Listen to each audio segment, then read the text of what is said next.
Hello? I heard a bloop. Where is the bloop? Why is the bloop?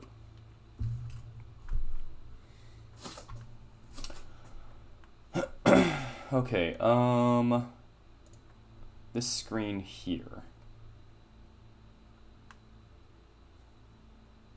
So you can see we're on ChatGPT4 as the model. It's a new chat. I've set it up in this browser window. I want to make it large enough so that y'all can see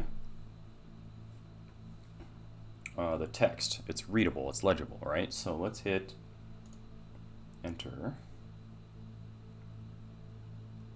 Seems to be computing and or doing things in the background. I'm going to zoom out. Oh, look at this. Look at this. Yes, I'm familiar with Kerbal Space Program. It's a space flight simulation game developed by Squad, initially released in 2011. By the way, I had some wine with dinner, so I'm feeling pretty good. The tea is helping, though. Alright, in the game, players are tasked with creating and managing a space program for a fictional alien race called the Kerbals. Players can design and build rockets, spaceplanes, rovers, and other spacecraft using a variety of parts and components. Excellent. So let's ask this question. So you are familiar with all of the parts and their names and functions? Enter again? Or I guess not. I gotta click the little send button. Apparently enter does not work. Let's scroll down here. Oh, there's more! The game has a realistic orbital physics engine that simulates the physics of space travel, including orbital mechanics and the effects of atmospheric drag. Players can use these mechanics to launch spacecraft into orbit, explore the solar system, build space stations, and even land on other planets and moons. The game has been praised for its educational value and has been used in both formal and informal educational settings to teach concepts related to space, physics, and engineering. There is also a sequel to the game, Kerbal Space Program 2, which was announced in 2019 and is being developed by Intercept Games under the supervision of the original creators. It aims to expand on the original game's concept and introduce new features such as interstellar travel, colonies, and more advanced propulsion systems. My question to GPT-4 is, so, you are familiar with all the parts and their names and functions? The response being, as an AI language model, I have a general understanding of the parts used in Kerbal Space Program and their functions. However, it is important to note that my knowledge is based on the information available up until September 2021, and there may have been updates or additions to the game since then. Here is an overview of some of the key parts of their functions in KSP. 1. Command modules. We can see that over here. Command modules. The MK1. Tin can.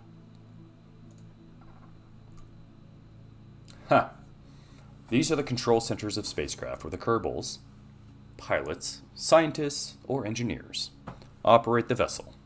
Examples include the MK1 command pod and the MK1-3 command pod. So there it is. 2. Fuel tanks. These store fuel for the engines. They come in different sizes and shapes and can store either liquid fuel, oxidizer, or monopropellant. Examples include the FLT200 fuel tank and the Round 8 toroidal fuel tank. Okay, let's look at fuel tanks over here. Fuel tanks, the FLT200, right there, Methalox fuel tank, FLT200, is a small diameter Methalox fuel tank and is a favorite for fueling small landers.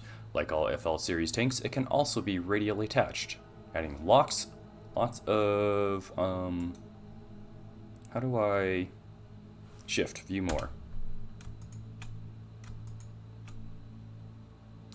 Oh, come on.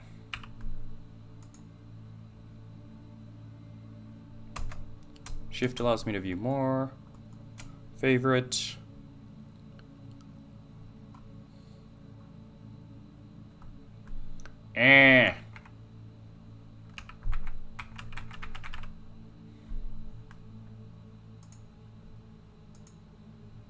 Delete. Delete. Okay, so I haven't played this game a whole lot, mind you. And things don't function as expected. Anyhow, the FLT 200. It says down here, shift to view more. But I can't see more. Like, it's not... Delete does nothing. Is there something within... Escape does nothing. How do I...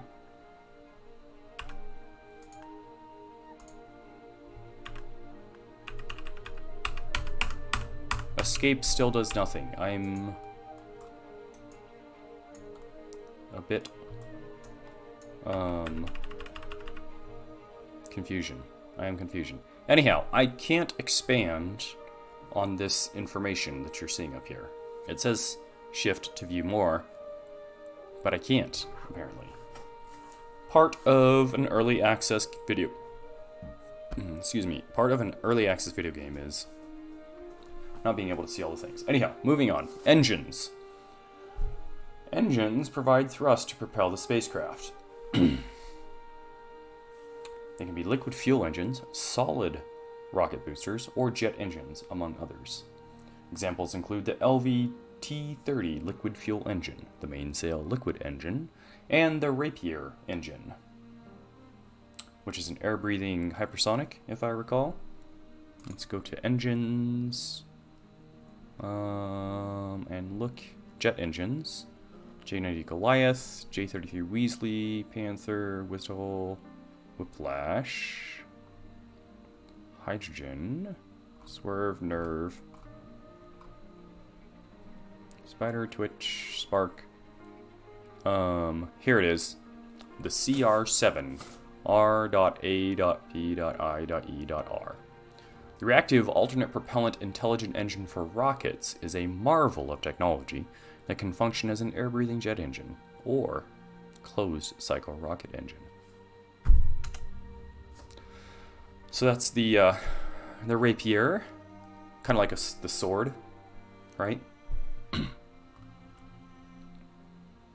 Methane Methalox hybrid engine. Okay, anyhow. Number 4, control surfaces. These are used to control the direction and stability of the spacecraft during atmospheric flight. Examples include the Elevon, the Delta Wing, and the standard Canard. So if we go down to this tab, aerodynamics, wings, and air intakes, we can see a variety of like nose cones, nacelles, engine nacelles, wings, stabilizers, control surfaces, tail sections.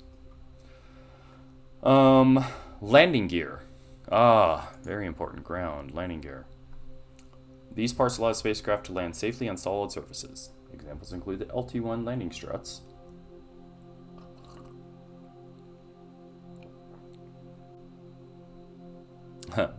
LT-1. Here we go. Wallaroo. LT-1. And the LY-10 small landing gear. 5-1 LY-10 small landing gear. Perfect. We have decouplers and separators. Here we go. These are parts used to stage the spacecraft, allowing for the detachment of spent stages or modules. Examples include the TR-18A stack decoupler, which is probably somewhere in here. Docking ports. TD. Okay, maybe not. TR18A stacking coupler and the TT38K radial decoupler. So the TT38K, did they change the names in KSP2? TD, TS. This could be an issue.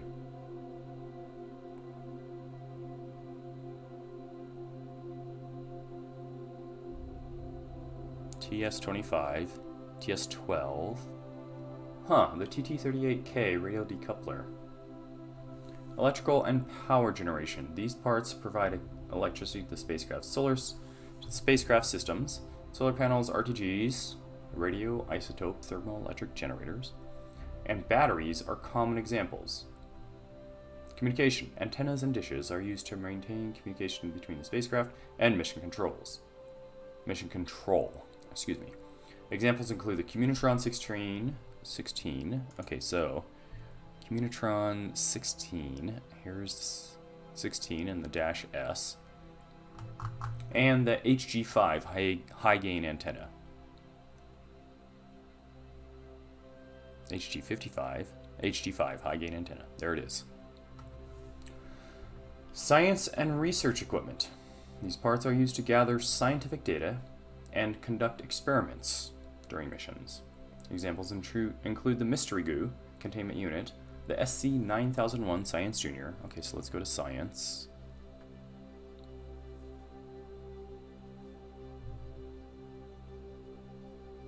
Huh. Where is Science in KSP2?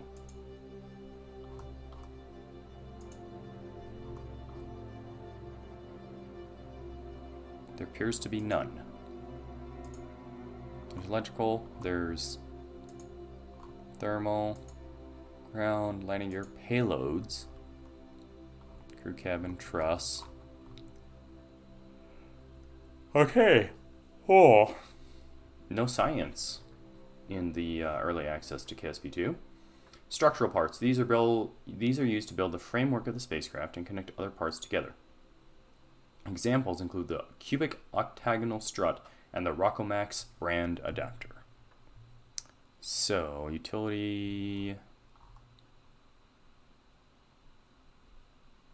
structures. EAS4 strut connector, launch clamp, engine mounts, various adapters. What are we looking for? Cubic octagonal strut and the Rockomax brand adapter.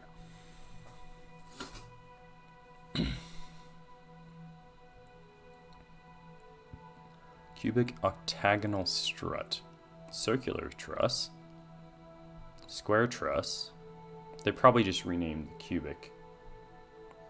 This is not an exhaustive list. There are many more parts and variations available in the game. Additionally, KSP has an active modding community that has created countless custom parts and features, further expanding the possibilities for spacecraft design. Okay. Oh, hey, trusses. Square micro truss. Medium truss. Square truss adapter. Square resizing truss. Circular resizing truss. We got some adjustable tubes. Fabulous.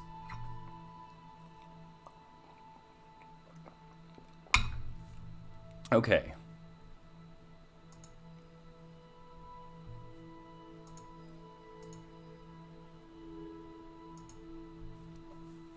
Oh. Interesting. Okay, we're back at the VAB. Okay. So we're going to type in to ChatGPT4.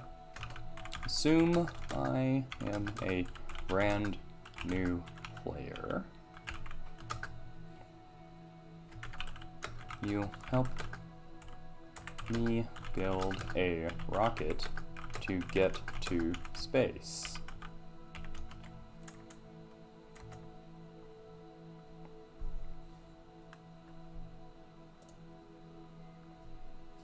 course. As a new player, building a simple rocket to reach space is a great starting point. Here's a step-by-step guide for building a basic rocket in Kerbal Space Program.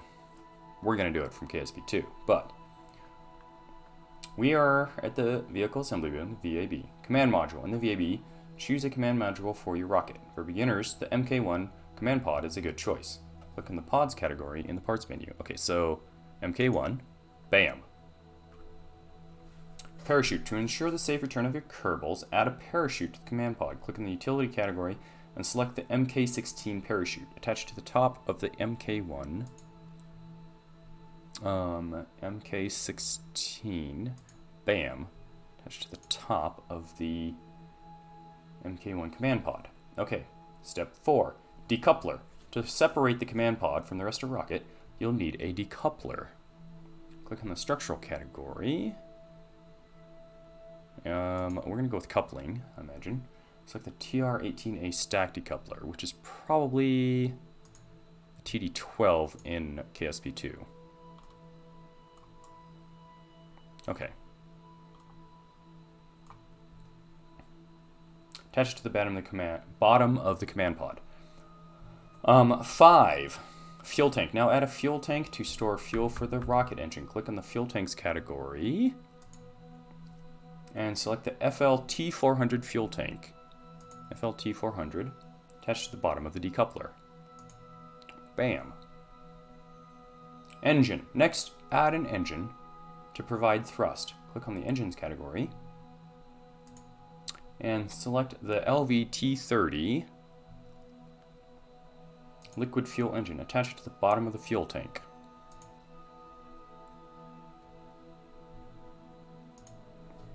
We're going to call this GPT4-1. Enter. Save.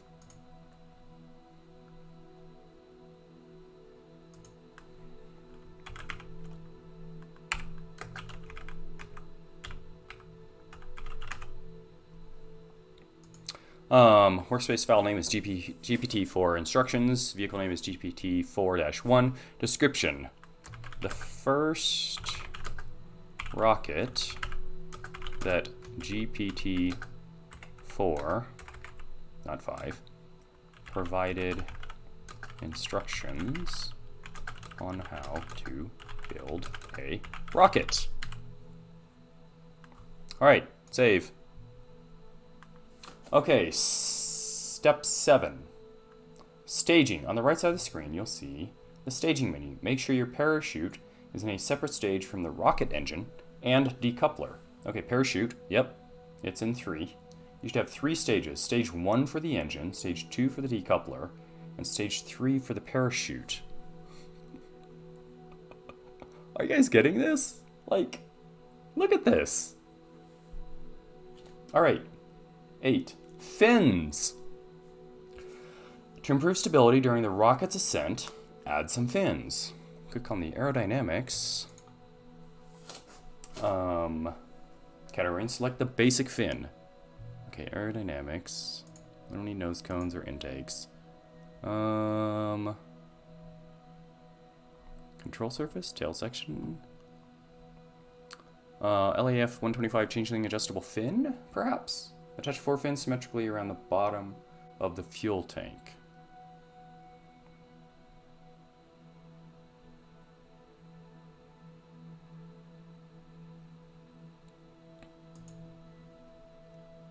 So I know how to do this.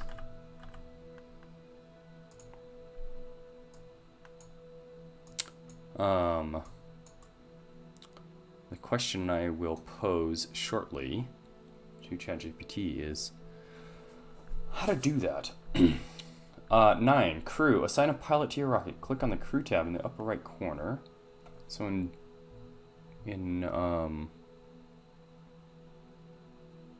KSP2, it's not in the upper right hand corner. Crew.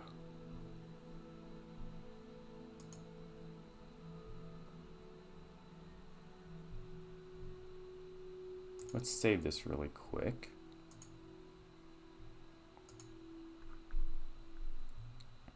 Ah, crew, down here on the bottom right.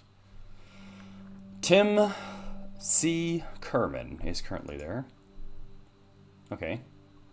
Click on the crew tab, upper right, in this case bottom right corner, and drag a Kerbal, preferably with a pilot roll. How do we know? There's Jebony. Where's Jebediah? Where's Valentina? And Bob and Doug.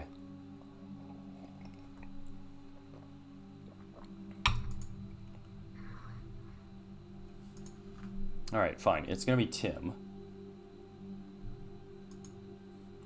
I guess he's in there. Save and launch. Save your rocket, designed by clicking on the save icon in the upper left corner. Was it the upper left corner? I always thought it was in the upper right. Both for KSP1 and 2. Yeah, we're going to overwrite. To launch your rocket and reach space, follow these steps. Click on the green launch button to head to Launchpad. Well, there's a big green launch button down here, so we're going to click it. Yes. Yes!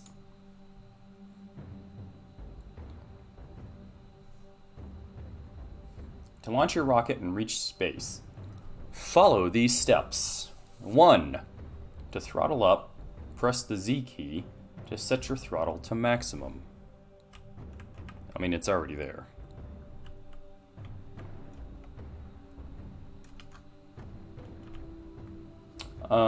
SAS, press the T key to enable SAS, Stability Assist System.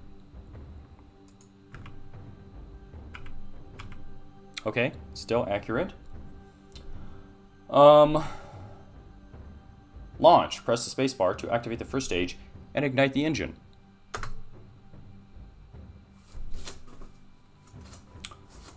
Four, gravity turn. When your rocket reaches an altitude of around 10,000 meters, gently tilt it about 45 degrees to the east. Right, using the D key. Woo! This is called a gravity turn. It helps your rocket achieve a more efficient orbit. Altitude. Over here. Yes. I'm looking at altitude. 6,000, 7,000, 8,000. We want to turn... Oh my. We did not achieve gravity turn. Monitor apoapsis. Keep an eye on your apoapsis, the highest point of your trajectory. In the map view, M key.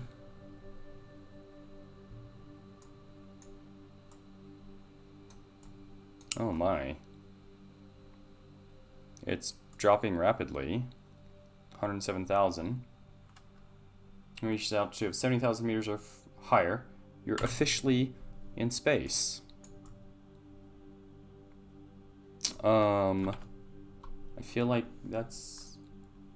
Cut the engines. Press the X key to cut the engines once you reach the desired apoapsis. Congratulations, you've made it to space. To return to Kerbin, allow your rocket to naturally fall back towards the atmosphere and deploy the parachute once you've slowed down in... What? You left me hanging, GPT4? So what was my original question? Can you help me build a rocket to get to space? Oh, yeah. That's it. So we got to space. We're about to press, there it is, 70,000. We technically made it to space. That is a rocket to make it to space. Our apoapsis is still roughly 107,000 meters. 107 kilometers. Okay. You can also see over there, right below the nav ball, it says AP in like a gold brown color, 107,463, 107,463 meters. So roughly 107 kilometers. Periapsis, the PE, below that in the sort of a teal green color, is a negative 596 kilometers. That means we're not going to space and staying in space. We are going to space, We're just not going to stay there. And you can see that by the trajectory you can look at here in the map, tapping the M key, and you can see the impact there. So, that said, let's go back to ChatGPT4 and see. Allow your rocket to naturally fall back towards the atmosphere and deploy the parachute once you slow down. Okay, so we are going to question ChatGPT4. How do I deploy the parachute? Whoops, I gotta spell correctly. Parachute.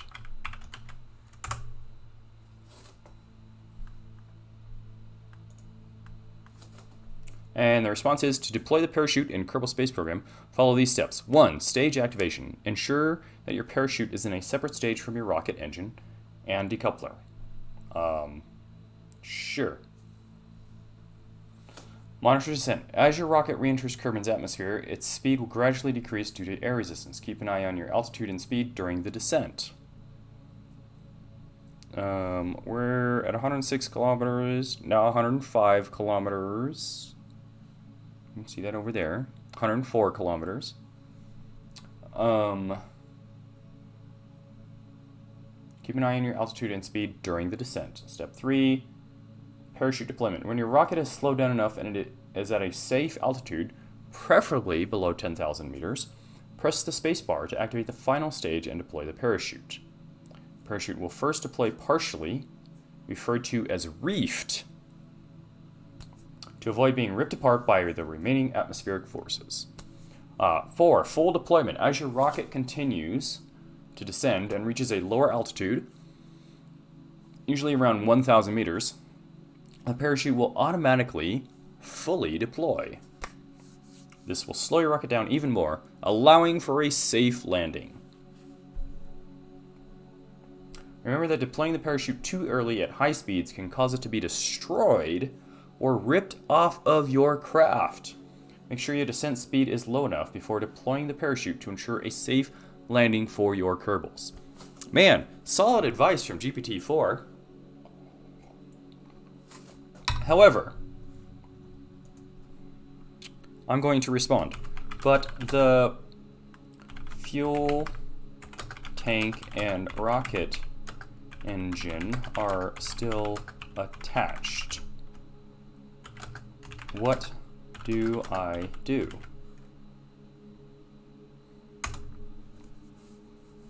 And then we'll click the submit button. Apologies for the confusion earlier. What?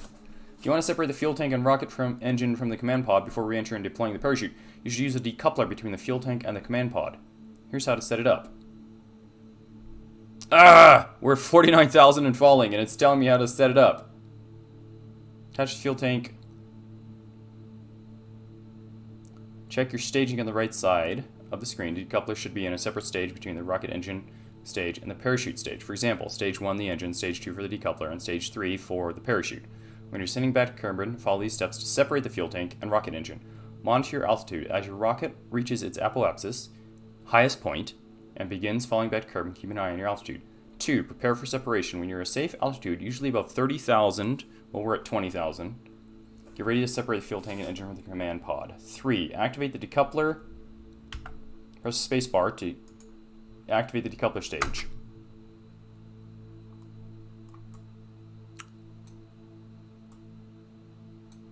Re-entering after separation, the command pod will re-enter the atmosphere with additional mass of the fuel tank.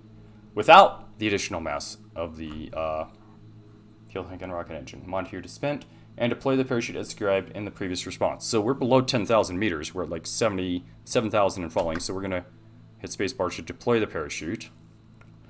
Remember that it's essential to set up your staging correctly in the VAB to ensure successful separation during the mission. Whew, just in time. Parachute is deployed. It is not yet reefed, as was described in the previous instructions by ChatGPT4.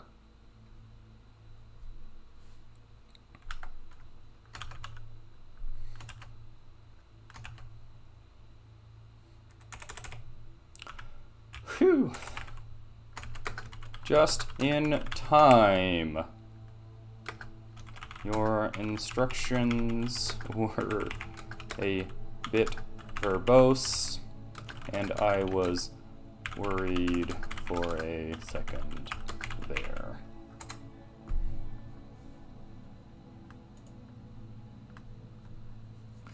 Seemed overly detailed. Glad to hear that you made it in time. If you have any more questions or need further guidance, please feel free to ask. I'm here to help. Enjoy your Kerbal Space Program adventures. What?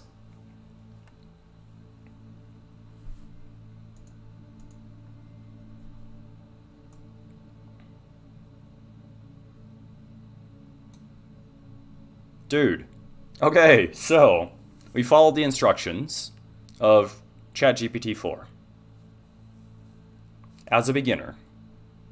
And so far, even despite not knowing how to get rid of the fuel tank and the engine, we were still able to type in the request to GPT-4 and have a quick enough response to tell us, like, oh yeah, by the way, and it was a overly detailed response, not realizing that we were currently in flight.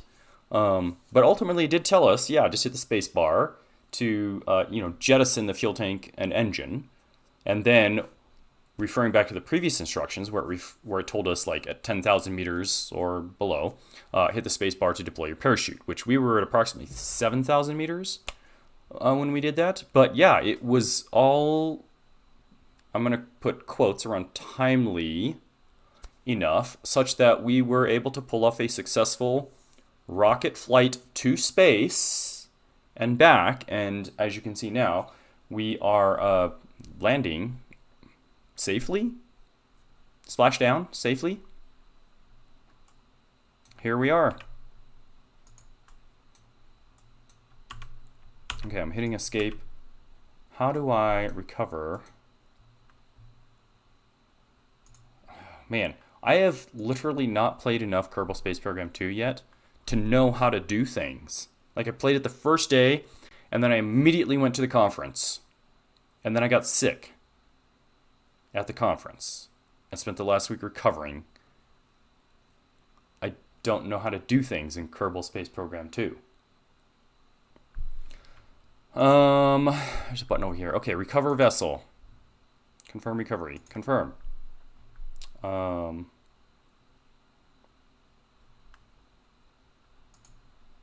Close. Is that it? Let's go back to the VAB, I suppose.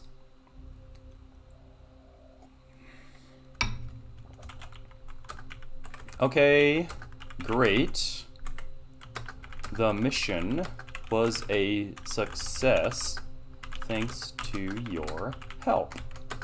Can you tell me how to get to orbit now? All right, trying it live. Ready, steady, go! Congratulations on your successful mission! Thank you! Glad to hear it, GPT-4. Now let's get your rocket into orbit around Kerbin. An orbit is achieved when your rocket's forward velocity is balanced by the gravitational pull of the planet. Here's a step-by-step guide to reaching orbit. 1. Build a more powerful rocket. To achieve orbit, you'll need a rocket with more fuel and thrust.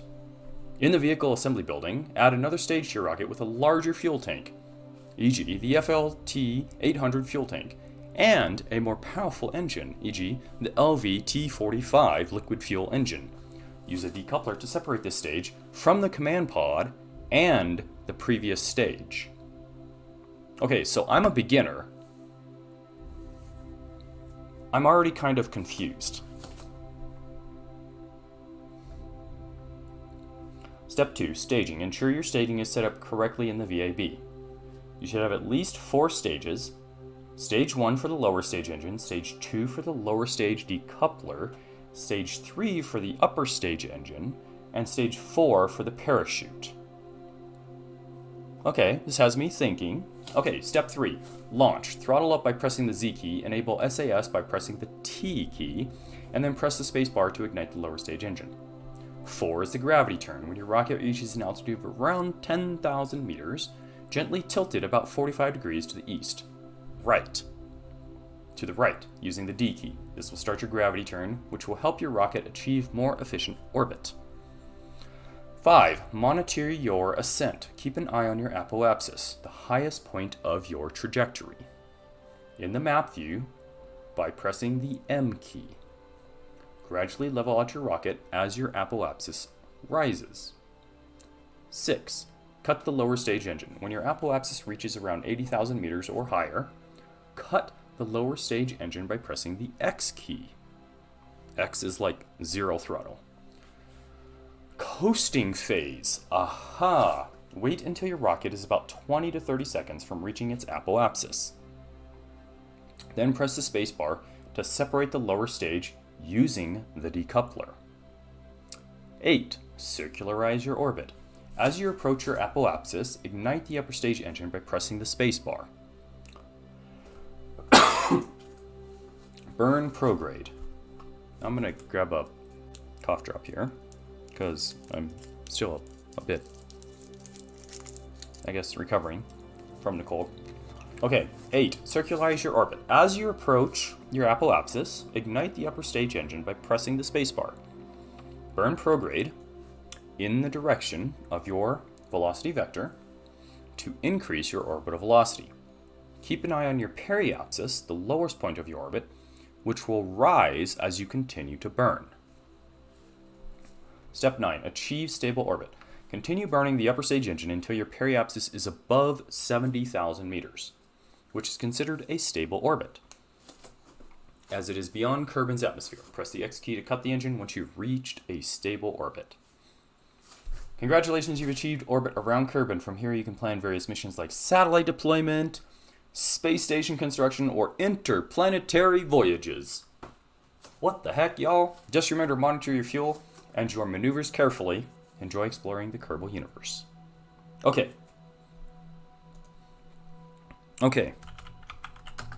But could you explain step 1 in more detail?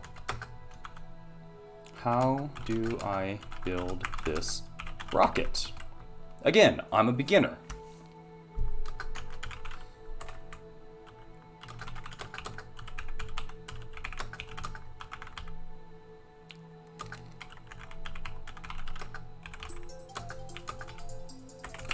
Again, I'm a beginner, and your instruction was a bit general.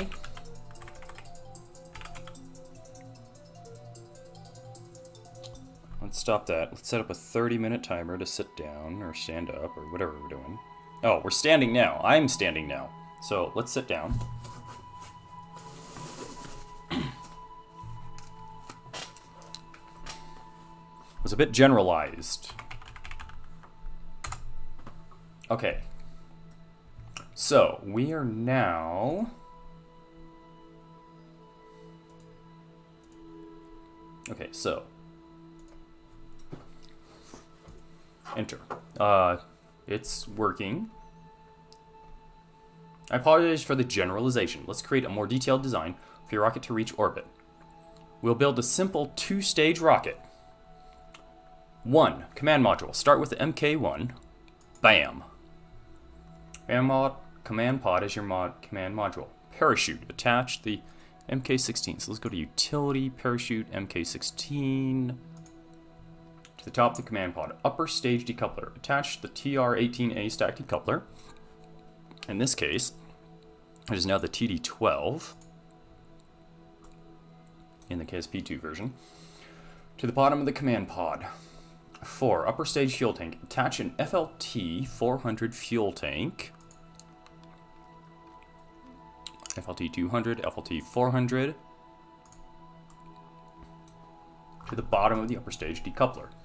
Step 5. Upper stage engine. Attach an LV909 Terrier. Oh, this is good. This is freaking good. This is exactly how I would have built. Ugh! This is Amazing! This will provide more fuel for your initial ascent.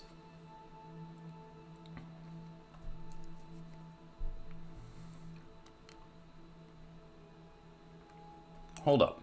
Okay, LV909 Terrier liquid fuel engine to the bottom of the upper stage fuel tank. This engine has a high vacuum efficiency, making it suitable for orbital maneuvers, which is true. The ISP in a vacuum, so let's look at the data here. Max thrust vacuum is 60 kilonewtons. Max thrust 1 atmosphere is 30.4 kilonewtons, right? So it shows you it's nearly double the thrust in a vacuum, right? The ISP at 1 atmosphere is 170 seconds, but in a vacuum it's 335 seconds. Totally accurate information here. Step 6, lower stage decoupler. Attach another TDR-18A stack decoupler to the bottom of the upper stage engine. In this case, it's KSP2, so we are going to use the TD12 stack decoupler, attach it to the bottom of the upper stage engine. Bam! Look at that! Over there, sorry. No, I'm getting my left and right confused here. Lower stage fuel tank. Attach an FLT 800 fuel tank. So let's go to fuel tanks.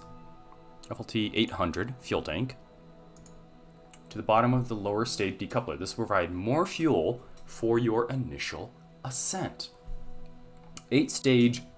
Okay, step 8. Lower stage engine. Attach an LV-T45 swivel. It even calls it out by name. The LT-V45 swivel. The LV, sorry, I got the letters backwards. The LV-T45 swivel to the bottom of the lower stage fuel tank. This engine has gimbal capability, which will help with stability during ascent. Aerodynamic fins. Add 4 basic fins symmetrically around the lower stage fuel tank to help with stability during the initial ascent. Okay, so fins, not nose cones, not intakes. Adjustable fin.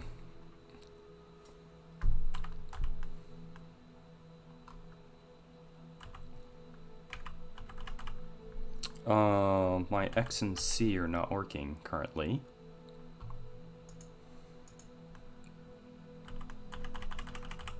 Oh, I'm on the wrong keyboard. Ha! I gotta switch back to this computer.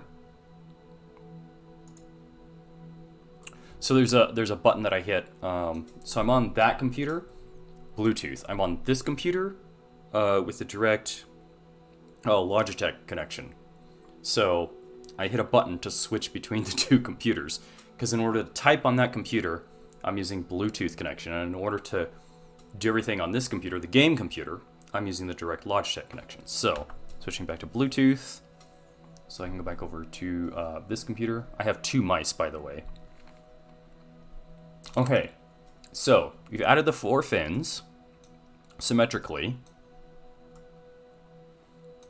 around the lower stage fuel tank to help with stability during the initial ascent. Okay, so staging.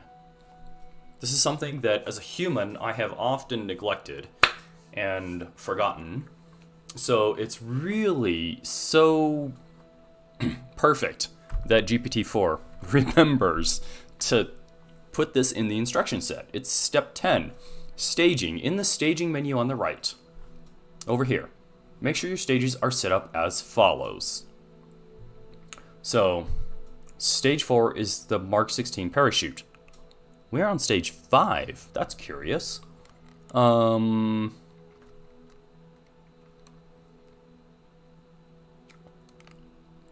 Stage 3 is the liquid Terrier liquid fuel engine, which is... Okay, so that's accurate, but we have a stage separator there. Stage 2 is the decoupler between upper and lower stages. Okay, so that's accurate. Stage 1 is the LV-T45 swivel. Okay, so I'm going to work my way backwards kind of up here. So stage 1, LV-T45, liquid fuel engine, yes. 2, stack decoupler. 3, LV909 Terrier liquid fuel engine.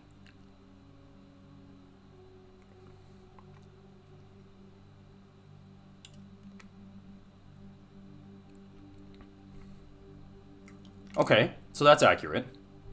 4. Oh. There's an error in the staging. What? So, 1, 2, and 3 is correct. 4 should not be the parachute. It should be the separator between the upper stage and the command module. Okay, so 11, assign a crew pilot. So let's verify we have a pilot, Samford, in this case. Save and launch. Save your rocket. Design and proceed to launch. Okay, so we're going to call this GPT. Oh, I got to switch back to this computer. GPT4-2. We're going to call it orbit. We're going to save it.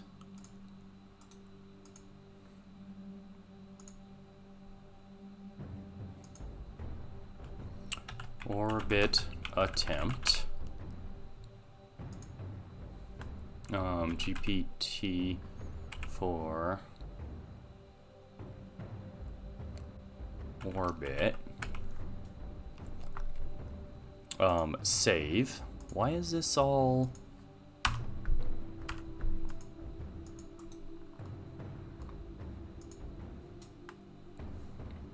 I don't know what's going on here.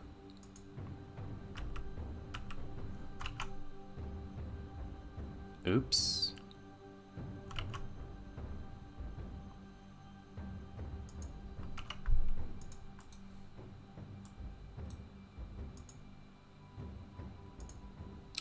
Oh, for crying out loud. Undo. Oh, there we go. Okay, so...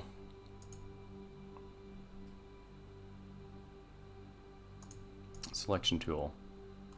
Okay.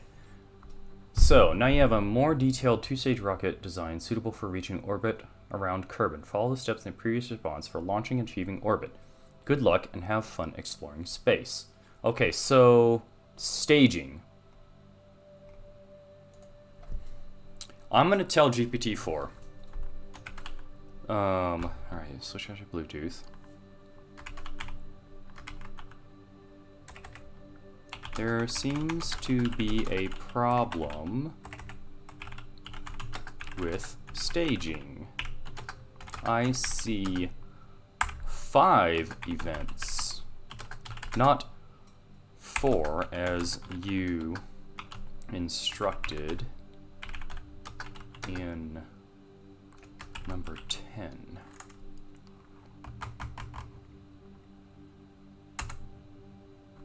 Alright, so let's submit that and see what happens. Apologies for the confusion. It seems I overlooked the staging for the decouplers. Here's the correct staging setup for your two-stage rocket. Stage 5, Mark 16 parachute. Oh my, between the command pod and the upper stage. Dude, it got the error. It got the, oh my gosh. Look at that. Now you should have 5 stages instead of 4. And we literally, there it is. I'm mousing over it. Right there. Right there. Make sure to verify the order of the stages in the staging menu on the right side of the screen. The stages should be ordered from top to bottom, with stage 1 being the first stage you activate, the lower stage engine, and stage 5 being the last, the parachute, which we can see right here. There's the parachute. There are 5 stages. With this correcting staging setup, you should be ready to launch your rocket and follow the steps from my previous response to reach orbit. Dude. I told it. Here's what I told it. There seems to be a problem with staging. I see 5 events, not 4, as you instructed in number 10. So let's go back and look at number 10. Staging. In the staging menu, right, make sure your stagers are set up as follows. Stage 4, parachute. Stage 3, LV909 Terrier, liquid fuel engine. Stage 2, stack decoupler. Stage 1, swivel liquid fuel engine. But what it missed was the decoupler between the command module and the upper stage, which when I went back and said, hey, look, I see 5 events, not 4 like what you told me, it goes back and says, apologies for the confusion. It seems I overlooked the staging for the decouplers. Here's the correct staging setup for a two-stage rocket. It goes back, it adds in the decoupler stage between the command module and the upper stage. What? What? What? Dude. If you ever wanted to... If you wondered if ChatGPT could do this, it is now at this level. Like, you can tell it, hey, I see something different than what you told me. Sorry about the mic hit there. I see something different from what you told me. That's all I said. I didn't say there's something wrong. Well, I did say there's something. I said there seems to be a problem with staging. I see 5 events, not 4 as you instructed in number 10. GPT-4 was able to go back, look at and analyze its own instructions that it gave to me, recognize the error, and then reformulate the proper instruction set. Ah! What is this? This is the magic. Right here. This is the magic. What? Alright, so let's try something a little more advanced. Okay, that fixed it. Can you give me a timeline for the launch and the actions I should take at the approximate times? Like the t plus times. We're going to learn something new right here.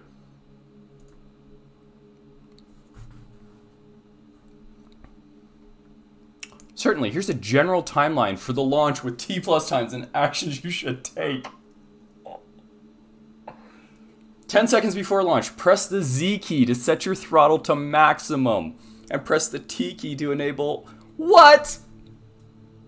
Press at T plus 0, launch. Press the spacebar to activate stage 1, igniting the LVT-45 swivel liquid fuel engine.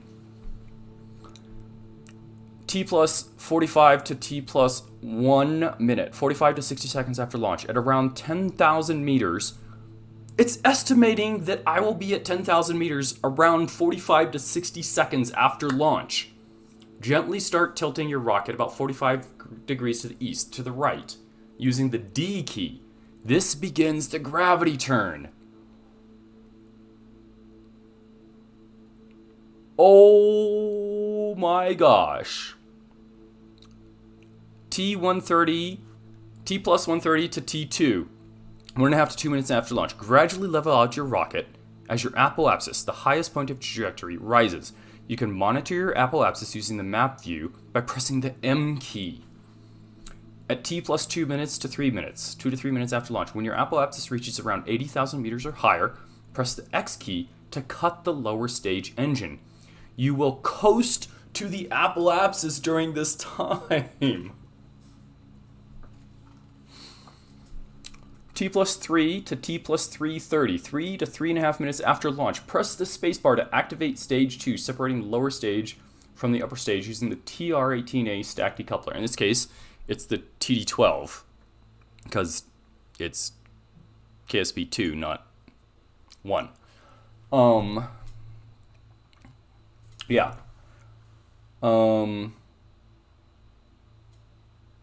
Press spacebar to activate stage 3, igniting the LV909 Terrier liquid fuel engine. Burn prograde to increase your orbital velocity.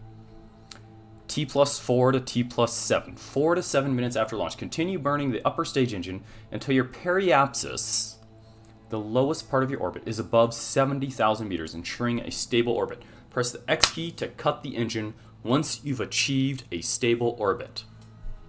Please note that these times are approximate and can vary depending on your rocket design and piloting. Key there. Piloting. Monitor your rocket's altitude and velocity during the ascent, and adjust your actions accordingly. Good luck with your orbital mission. Dude. Alright. Dude. Oh. Are you ready for this? Sci-fi lift. Please ask it how many % force should be given to the docking ports for de-docking.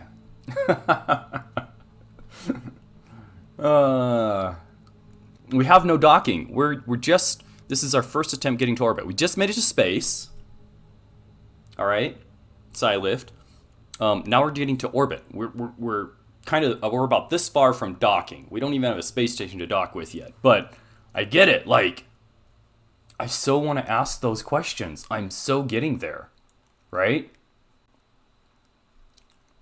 Fjord face. I thought this was a non-docking stream. For now. But I'm not making any promises, y'all. Like, we could, depending on how late we go. I mean, it's only 9 o'clock. It's a little bit after 9 o'clock, coming up on 9:30. We could be a docking stream later tonight. Just saying, y'all. But dude, can you believe this is GPT-4 telling me, so it already gave me launch instructions. It already corrected itself after I noted that there was a problem with staging, right? I see 5 events, not 4. It corrected itself, apologized for the confusion. And then I asked it, okay, that fixed it. Can you give me a timeline for the launch and the actions I should take at the approximate times, like the T+ times? And it's like, yeah, certainly, here you go. Here's all the T+ times. Right? So it also includes a T- time, which is like, get prepared at T- 10 seconds. Press the Z key to set your throttle to maximum, and press the T key to enable SAS. Like, it went above and beyond, y'all. It's more of an OnlyFans style stream. Y'all, that's more of a, like, high praise to GPT-4 stream right there. I mean, this is bananas. Like, this capability. Look at this. I got a freaking AI telling me how to launch the rocket. And when I asked it for approximate times on when I should be doing things, it's giving them to me. Literally, the T+ times right here. Are y'all ready to try this? Let's go to launch.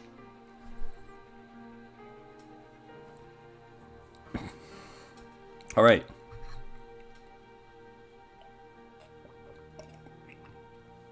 Last gulp of the green tea. Very cold. Ugh. All right, T- 10 seconds. All right, press the Z key to set your throttle to maximum. Z. Wait, hold up. Let's make sure we're on the correct keyboard. Z. All right, SAS stability assist system is on. We're gonna call this 0 and hit the space bar.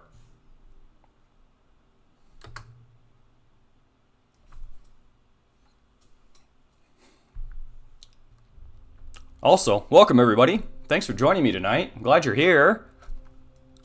We're gonna launch! We're gonna launch! At around 10,000 meters altitude, gently start tilting your rocket about 45 degrees to the east. Right. Using the D key, this begins the gravity turn. Oh my. Alright. 500 meters and climbing. It's kind of dark out. Maybe I should do something about that next time.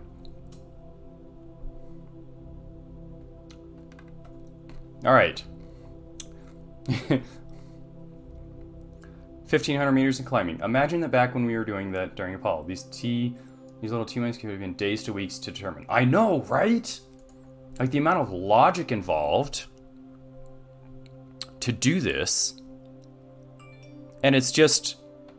It's a chat in my flipping web browser telling me... How are we doing on fuel? Okay, we're at 50% fuel. 4,900. We're going fast, y'all. Like Ricky Bobby fast. 400 meters a second. 6,000 meters in climbing. T plus 45. We are at T plus 50, approximately, so 45 to 60, it's recommending. All right, 57, 58, 59. We're at 9,500. Yeah, let's turn it to the right. I'm gonna turn off SAS in order to get us. Oops, I guess I was looking at the wrong way. We want to get to 45 degrees. Hitting the D key to get us there. Fuel, we're at 10%. AP's at 50,000, 55, 56, 57, 58, 60. Fuel is almost out. 67, 68, 69, 70. That's it for fuel. Okay, so we're at T plus 150. Gradually level out your rocket as your apoapsis. You can monitor. Okay, 2 to 3 minutes. When your apoapsis reaches around 80,000 meters or higher, we're gonna hit 71-ish. Press the X key to cut. You will coast to the apoapsis during this time. Press the space bar to activate stage 2, separating the lower stage from the axis. So that's at T plus 3 minutes. Let's hit M as it recommends to look at the AP. Here's our apoapsis. I wish I could see that.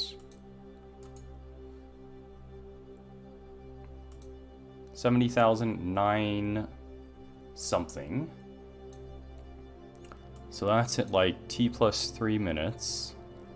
It's still... Okay, so it's providing a T minus time as we approach apoapsis. This is not a T plus from launch. So there's a bit of a discrepancy there. Chip wars, if you want some more background on some of the significant breakthroughs on board computing. For onboard computing. Yeah, I can imagine. Like the amount of computational power in our cell phones these days is roughly between 1 million and 500 million times as much as what was on board Apollo. If not 1 billion. Like, mathematically, really, literally, 1 billion times more computational power than what was on the Apollo computers. Okay, we're approaching apoapsis. So it says as you approach apoapsis, approximately 20 to 30 seconds before reaching it, we're at 14 seconds, press the space bar to activate staging. Burn prograde to increase your orbital velocity. So we're going to click the prograde.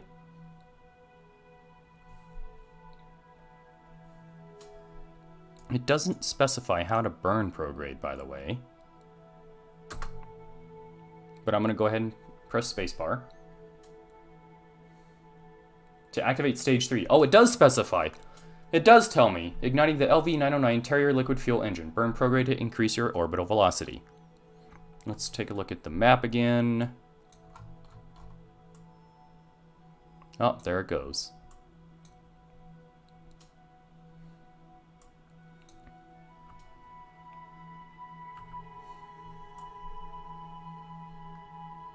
Look at that view. Okay. T plus 4 minutes to 7 minutes. Continue burning the upper stage engine until your periapsis, the lowest point of your orbit, is above 70,000 meters, ensuring a stable orbit. Press the X key to cut the engine once you've achieved a stable orbit. So our PE is 543 and dropping, or climbing, depending on how you want to look at it. Also details the insane engineering of modern shipbuilding lithography. Oh yeah, or chip building, yeah. Hey there, Smiler. Welcome back. We're using ChatGPT4 to help us learn how to fly into space and such. In this case, we're trying to get to orbit.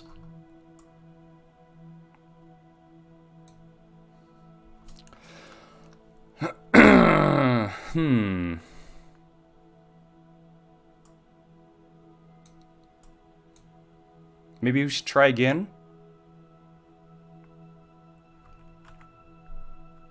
I'm flying into the ground at this point. We are definitely going fast enough. Alright, let's revert to launch. Confirm, revert. Okay. How the heck are you, my friend? Have a question. We're pointing towards the ground, so prograde is going to plant us into the ground. Yes, that is actually true. Okay, so regarding backseating, for this particular stream, I don't know if it will be relevant because ChatGPT4 is our backseater. I'm only listening to GPT-4. We're following these instructions. So in case you missed it, I asked GPT-4, can you give me a timeline for the launch and the actions I should take at the approximate times, like the T+ times? And it's like, certainly, here's a general guideline. Here's a general timeline, right? So now, obviously, I've been playing KSP1 for like a decade plus, right? I know how to play this game. I am attempting this as a beginner. I'm putting the air quotes around beginner. Simply by asking ChatGPT4, which just came out yesterday, how to launch a rocket to orbit. How to launch a rocket to orbit. We already asked it how to launch a rocket to space. That was achieved. It was, like, technically and literally achieved. This is our second attempt now, in which we asked GPT-4, how do we get to orbit? Specifying orbit, right? It didn't work out so well. As you saw, we ended up prograde powering towards the ground. So maybe I missed something as a human flying this thing. So I'm going to go back. This is attempt number 2. This is our second attempt following these instructions from GPT-4. GPT-4 is our backseat driver. Excuse me.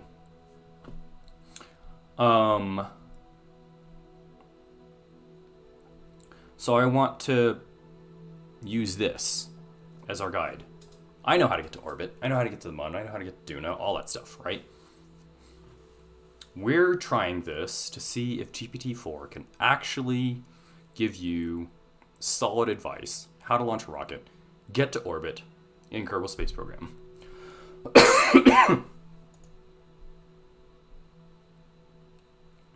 You wait until exactly AP to fire the engine or a few seconds before, like we did with staging.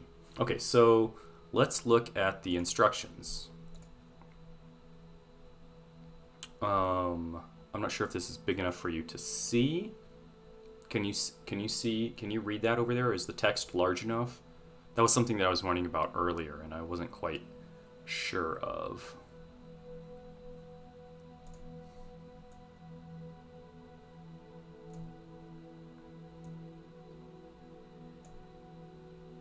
Maximize the stream and it's fine. Okay. So I'm going to move this up here. I'm going to enlarge it just a little bit more. It looks like it's time to stand up again. Okay. So I'm going to switch to that window. Okay, so here's what I requested after fixing the whole staging issue, because it gave me 4 stages when there should have been 5. And it actually error corrected itself. It said, apologies, it seems I overlooked the staging for the decouplers. Here's the correct staging setup. So GPT-4 actually went back, looked at its instruction set, and said, whoops, I screwed up, here's the correct. So now you should have 5 instead of 4. Okay, with this corrected staging setup, you should be ready to launch your rocket and follow the steps from my previous response to achieve orbit. Good luck. I responded, okay, that fixed it. Can you give me a timeline for the launch and the actions I should take at the approximate times? I realize rocket science, like, there is a lot of it that is instantaneous, but there is some of it that is also approximate, so I just went with approximate. And then I asked, like, the T+ times, to which GPT-4 responded, certainly, here's a timeline. And it actually started with a T- time, which was, hey, make sure you press Z on your throttle to maximum, and T to enable stability assist, which we currently have now. Make sure I'm on the proper keyboard. I am going to take this moment to take a bio break as well. So, be right back.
Okay, so once again, utilizing the instruction set given to us by GPT-4, that's our backseat driver. Okay, so Z, throttle is set to full. We can see that over there. T, stabilization, that is currently set. I'm going to mouse over that and make it wiggle, I guess. T plus 0, launch. Press the spacebar to activate stage 1, igniting the LVT-45 swivel liquid fuel engine. Okay. T plus 45 to 45 to 60 seconds after launch. At around 10,000 meters altitude, gently start tilting your rocket about 45 degrees to the east. Right. Using the D key, this begins the gravity turn.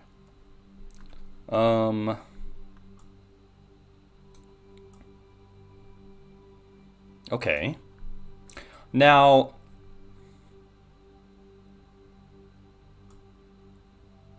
I know better than that, but we're going to follow the instructions. 6,000 meters, 7,000 meters in climbing. There's 10,000 meters. Oh. We're turning to the right.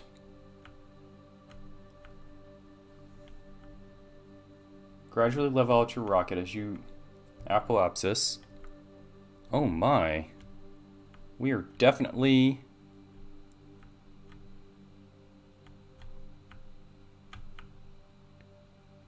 That's different from the first launch that we did. Okay, so we're at 1 minute 40.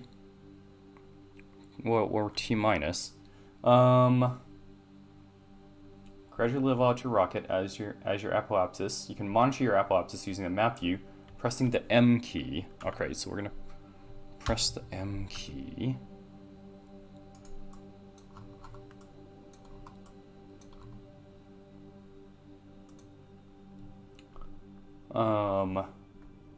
T plus 2 to 2 to 3 minutes after launch. When your apoapsis reaches around 80,000 meters or higher, press the X key to cut the lower stage engine. Now our lower stage is expended. We used all the fuel.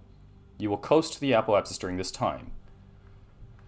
T plus 3 minutes to 3.5. Press the spacebar to activate stage 2, separating the lower stage from the upper stage using the TR18A stack decoupler.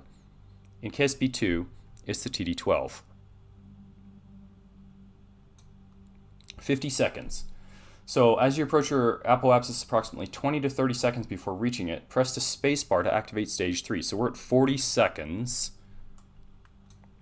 We're getting there. 38. I'm going to keep turning horizontal. Burn pro rate to increase your orbital velocity. Okay, so I'm going to go ahead. That's 29 seconds. Let's ignite that. Okay, so burn prograde to increase your orbital velocity, which in theory we're doing that now, yes. So continuing to follow the instructions of GPT-4, T plus 4 minutes to 7 minutes, 4 to 7 minutes after launch, continue burning the upper stage engine until your periapsis, the lowest point of your orbit, is above 70,000 meters. It's at 550 and falling. It's actually climbing, if you will. Let's hit the prograde button to hold it prograde. Okay. I wonder why it's not having a stage immediately after expending all stage 1's fuel. You know, that's a really good question. Here's the thing. GPT-4 is... the information it has available on hand is what's available online. So whatever guides and tutorials have been typed and printed on the internet is what this is based off of. And then a bit of extrapolation because GPT-4 as a system can actually do that. Can actually extrapolate. And all right, we're coming up. Our fuel's running out on our delta V. However, our PE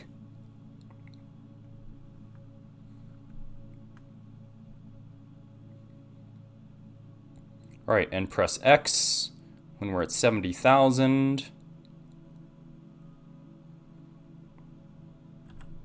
I'm going to coast here once you've achieved a stable orbit. We are really close.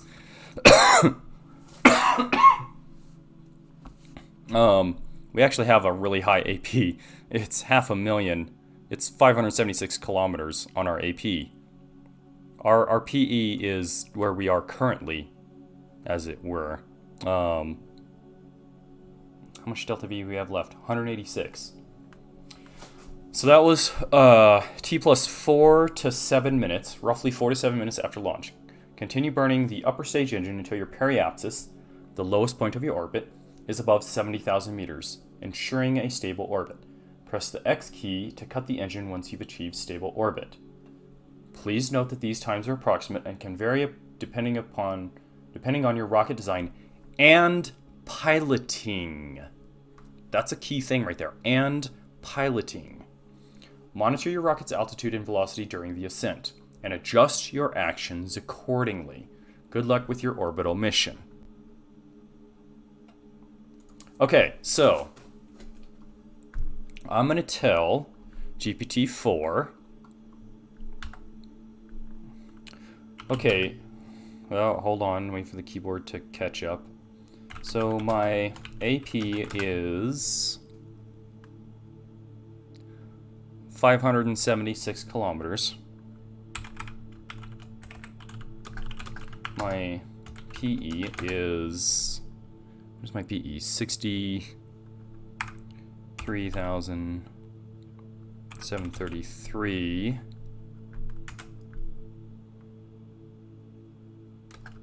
Which I just passed. And my remaining delta V is 186. Any recommendations at this point? Oh, I gotta click the thing over here. At this point, with your apoapsis, AP, at 576 kilometers, and periapsis at your orbit is not yet stable. Still within Kerbin's atmosphere, below 70, with 186 meters per second of delta V remaining, you might not have enough fuel to raise your periapsis significantly. However, you can still try to make the most of your remaining fuel. So step 1, wait until you're close to your apoapsis. Oh my god, you guys are seeing this print out in real time, just like I'm seeing it, but I'm gonna scroll up here. Time warp until... Time warp! It tells you to time warp! It tells you to time warp. Oh, until you're about 20 to 30 seconds away from reaching your apoapsis. This is where your remaining delta V will be most effective at raising your periapsis. 2.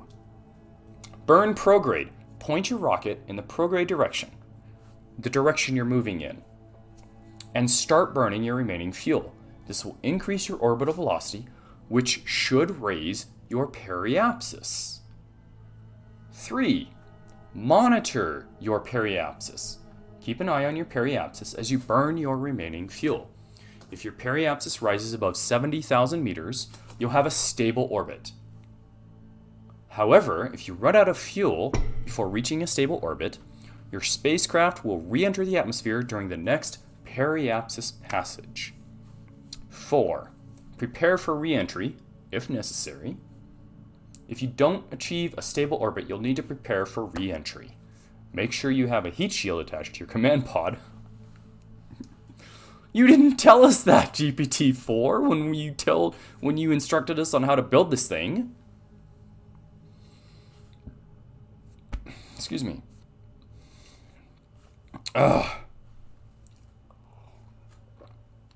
Hydrate. Make sure you have a heat shield attached to your command pod to protect your Kerbals from the heat generated during re-entry. If you don't have a heat shield, your chances of a successful re-entry will be significantly reduced. In the future, consider building a rocket with more delta V. I built the rocket you told me to build, GPT-4, to ensure you have enough fuel to achieve a stable orbit and perform other maneuvers. This might involve adding more or larger fuel tanks, using more efficient engines, or employing a multi-stage rocket design. Good luck, and let me know if you have any further questions or need more assistance.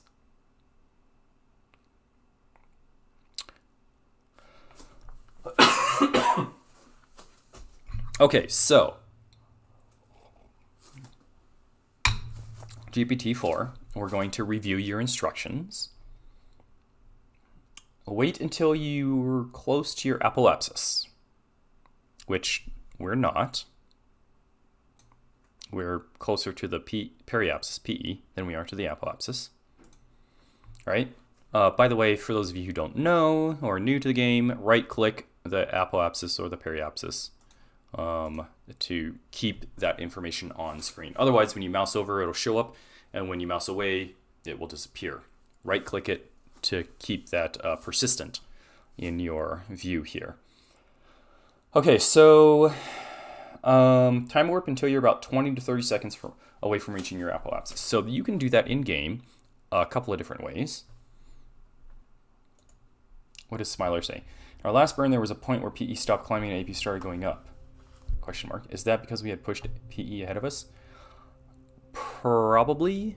My first attempt, I may have been a little bit too distracted by the instruction set provided by GPT-4, and I may have spent too much time looking at it and not paying attention to the game, and therefore interacting appropriately or in a timely manner. As we can see from our second attempt, I was much more successful in following the instructions and achieving, we're going to call it orbit. We're going to circularize that soon. But yeah, I think it was simply the fact that I was reading instructions, slightly distracted, and that caused a time delay between my reading things, interacting with the game, reading things and comprehending things as a beginner mindset. Well, let's mind you, I'm pretending to be a beginner here. And then applying those things to the game as a beginner. So, yeah, it took me a couple of tries as a beginner. However, it was only 2 tries. We're going to get to orbit. I told GPT-4, I'm like, here's what I got. And now it's giving me recommendations based on what I got. So I told it, right, here's my AP, here's my PE, and here's my remaining delta V. I requested recommendations, and it's like, oh, yeah, okay, here's some recommendations. It's curious, though. It says with 186 meters per second of delta V remaining, you might not have enough fuel to raise your periapsis significantly. However, you can still try to make the most of your remaining fuel. Now, those of us who are experts and have played this game for over a decade, we know that 186 meters per second of delta V in this low orbit is huge. Or not, depending on where you are in the orbit. In this case, we're going to be using that 186 delta V right there to make a burn at the AP, which is there-ish, roughly, right? We're 577 kilometers. At that point, 186 delta V is an extraordinary amount of energy to raise our periapsis, which is... it's so close to making orbit, right? This is also true, so I was getting to that. That 186 delta V is enough. So here's the great thing. Let's scroll back, since you may have missed this,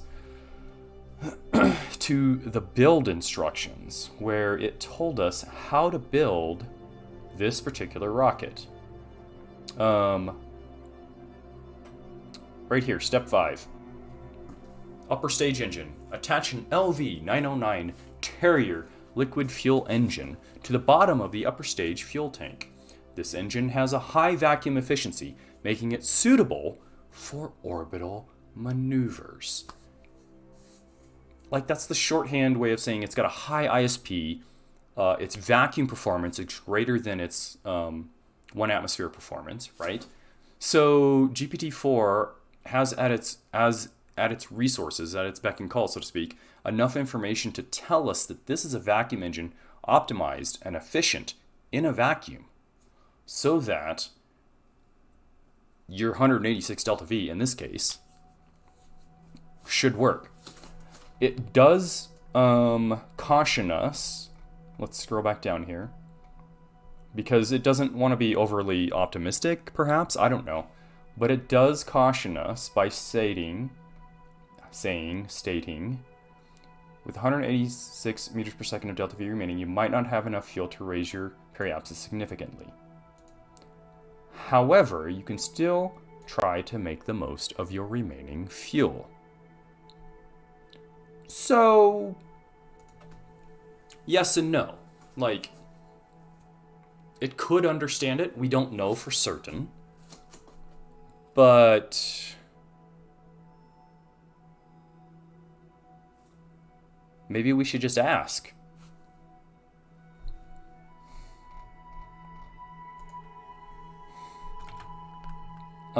If I burn prograde at an AP of 577 kilometers, is that... Wait. And I have a remaining delta V of 186 meters per second. Is that enough to raise the PE of 63,823 meters to achieve orbit? Does that look like a good question? Should I rephrase that, or what do y'all think? If I burn prograde at an AP of 577 kilometers, which you can see on screen there, and I have a remaining delta V, which you can see just there, of 186 meters per second, is that enough to raise the PE of 63,829 meters? Well, it was 823, to achieve orbit? Good question. Okay, so let's ask that of GPT-4. The response: while I cannot provide an exact answer without more information about your spacecraft, we can estimate whether your remaining delta V is enough to raise your P to a stable orbit above 70,000 meters. It's going to give me an equation to estimate the change in velocity to raise your periapsis. However, this equation... Hold up. Oh my gosh! It's giving me math! Instantaneous change in velocity. An impulse burn, while in reality your burn will be over some time. Nonetheless, it can provide a rough estimate. The Viva equation is V superscript 2, V squared, equals GM times 2 over the radius minus, so gravity, mass, where V is the orbital oh my god, it even explains the equation! V is the orbital velocity, G is the gravitational constant, which is different on Kerbin, not Earth. This is not Earth's... It actually knows. M is the mass of the celestial body, in this case Kerbin, which is the mass of... R is the distance from the center. A is the semi-major axis of the orbit. To use this equation, we first need to determine the initial and final orbit's semi-major axes. Initial orbit, apoapsis, AP equals 577,000 meters. That's close enough. It's good enough for government work. Periapsis, 63,823. Semi-major axis equals AP plus PE plus 2 times R Kerbin divided by 2. And final orbit, desired periapsis PE final equals 70,000 meters. Apoapsis remains the same at 577. Semi-major axis. Dude! Are you seeing this? It's doing the math right in front of us. Semi-major axis, A sub final equals AP plus PE sub final plus 2 times R sub Kerbin divided by 2. A sub final equals 577 plus is approximately 920,500. Now we can calculate the orbital velocities at the apoapsis for the initial and final orbits. V initial square root of GM2 over what? V final equals where R is a distance from the center of Kerbin to the spacecraft at apoapsis, which is equal to R. After calculating the initial and final velocity, we can estimate the required delta V. Delta V equals V final minus V initial. If this estimated delta V is less than or equal to your available delta V of 186 meters per second, you should be able to raise your periapsis to achieve a stable orbit. Keep in mind that this is a rough estimate, and the actual delta V required... Oh! It got so complex, and it was so there, but it still is waffling on giving me an answer. Okay.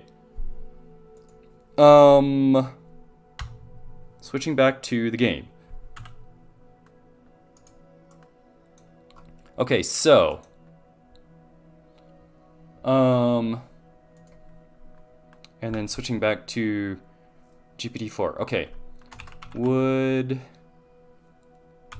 it help if I told you about the spacecraft to provide a more precise answer?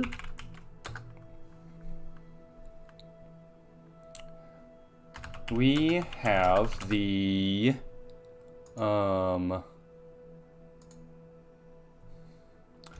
MK1. What's the parachute? MK16.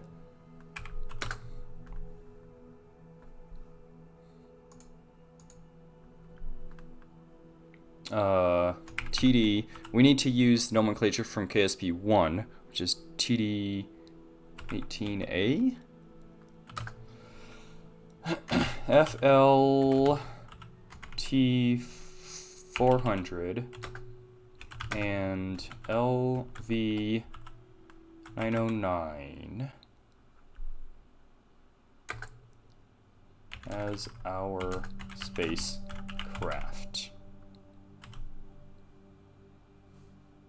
I'm giving it the information. Hopefully, it probably knows the masses. Like, it gave us freaking computational stuff for orbits. It probably knows the masses of these components, right?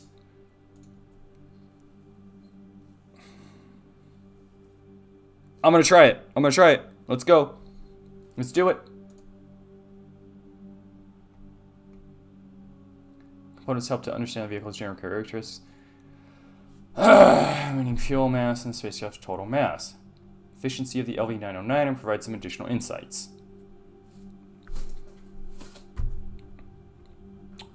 It's telling me about ISP now. 345 seconds.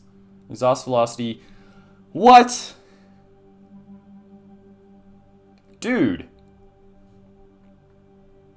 Mass fraction of your spacecraft, which represents the relationship between the initial mass before burning the remaining fuel and the final mass. Dude, it's cranking out numbers in math.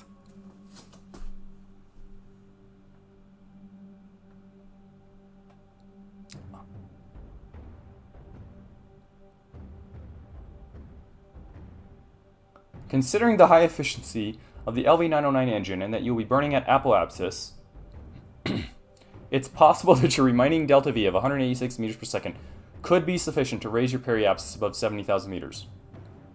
However, it's important to note that this analysis is still a rough estimate and the actual result may vary.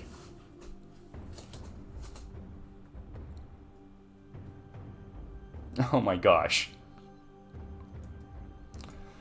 To determine whether your remaining delta V is enough to achieve a stable orbit, it's best to attempt a prograde burn at apoapsis and monitor your periapsis as you consume your remaining fuel. If your periapsis rises above 70,000 meters, you have successfully achieved a stable orbit. If not, you will need to prepare for re-entry and plan a more efficient launch next time. Okay, so, yeah, results may vary. Yeah.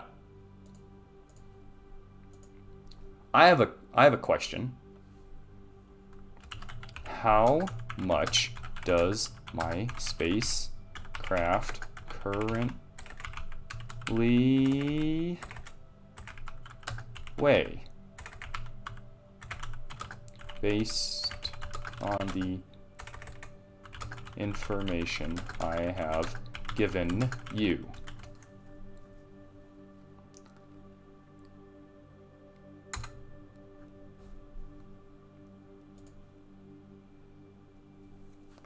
Your spacecraft consists of the following parts.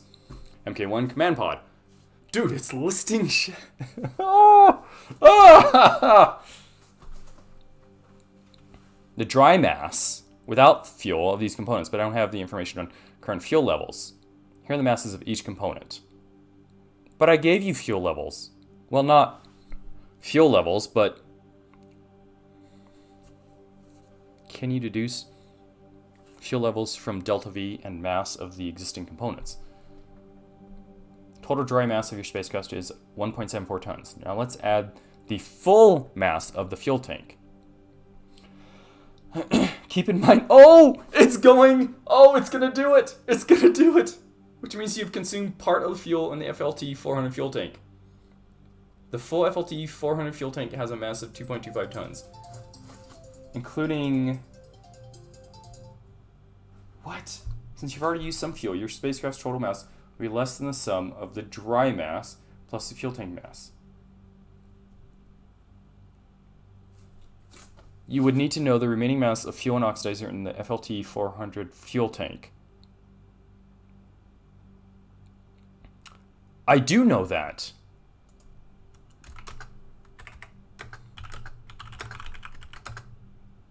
It says LF equals 0.4 tons and the ox equals 1.6 tons.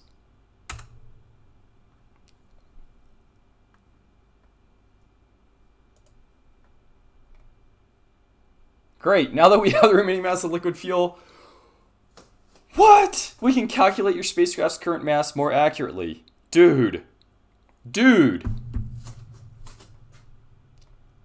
As you mentioned, together remaining fuel oxidizer mass 2 tons as master mass dry mass of your spacecraft. Oh my goodness. Where are we at? switch keyboards back to this computer.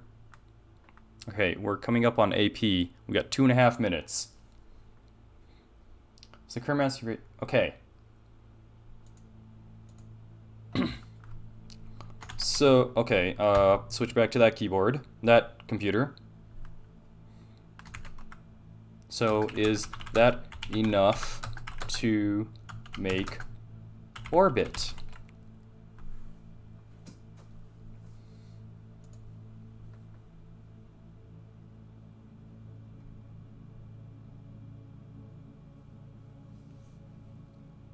Oh, it's gonna frickin'...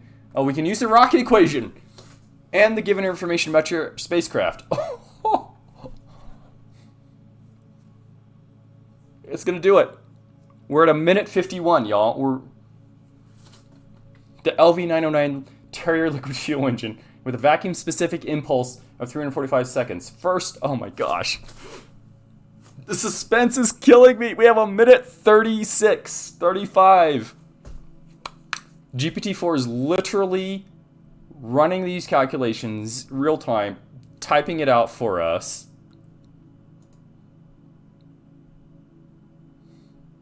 How many seconds before AP is the most efficient time to start the burn? That's a good question. It mentioned earlier 20 to 30 seconds. So they're gonna, now it's using the rocket equation, delta V, 1,800 seconds. An actual remaining delta V of approximately 1,878 meters per second, which is significantly more than the 186 meters per second of delta V you mentioned earlier. You should have more than enough to raise your periapsis above 70,000 meters and achieve a stable orbit. In fact, you could potentially perform additional maneuvers or even plan for an interplanetary transfer with this remaining delta V. Okay. When should I execute this maneuver? Did I spell that? No, I didn't. Okay. Quick, we have 23 seconds. Near the apophysis, highest point you are. Here's a step-by-step guide to performing the maneuver. 1. Time warp till you're about 1 to 2 minutes away from your apophysis. Okay, we got 9 seconds, y'all. Orient your spacecraft towards the prograde marker on the nav ball. Yep, we're there. Begin burning your engine. Okay, I hit the shift key. We're at 5%. Oh, we're orbital. That's it. Monitor your periapsis as you execute the burn. You can do this by either keeping an eye on the map view or using a mod like Kerbal Engineer Redux. What? It knows about Kerbal mods? GPT-4 knows about Kerbal mods.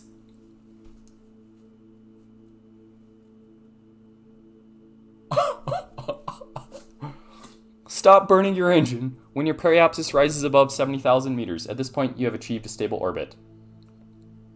Remember, with a calculated delta V of approximately 1,878 meters per second, you have more than enough to raise your periapsis and even perform other orbital maneuvers, so you don't need to worry about running out of fuel while executing this maneuver. Good luck with your mission. Let me know if you have any further questions or need assistance. Dude! Yeah, our PE is at 74,332. I did that at a 5% burn at apoapsis. And then you saw the little indicator pop up. It told us we have orbit. What? So even getting down to the wire, we had what? What was it, 23 seconds when I asked that question? Or right before I asked that question? GPT-4 was still able to give us some pretty valid step-by-step guide to performing the maneuver. Time warp until you're about 1 to 2 minutes. Like, yeah, we were already there, y'all. Step 2, orient your spacecraft towards the prograde marker on the nav ball. The prograde marker is a green circle with 3 lines extending from it. Okay, so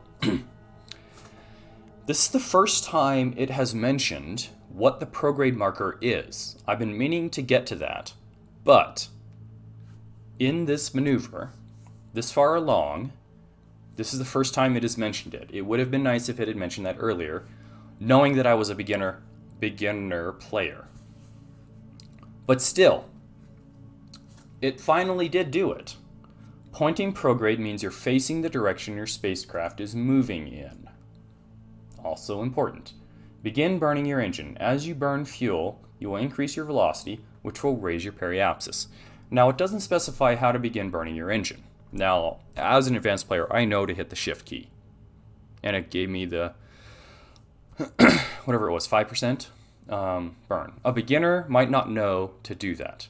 They might just hit Z. Like, so far they know Z and X. They don't know shift and control. Based on the instructions we have seen tonight, right? As an advanced player, I know I can hit shift and control versus Z and X, which so far are the only instructions that have been given to us in regards to the throttle. So that's a key point that we would point out there. Monitor your periapsis as you execute the burn. This is very good information. This is key because you want to pay attention. And so you want to look over there, keep your eye on the ball, right? And with the new nav ball, it gives you information like that straight up. You can see your AP, your apoapsis. You can see your PE, your periapsis, right there, right underneath that nav ball.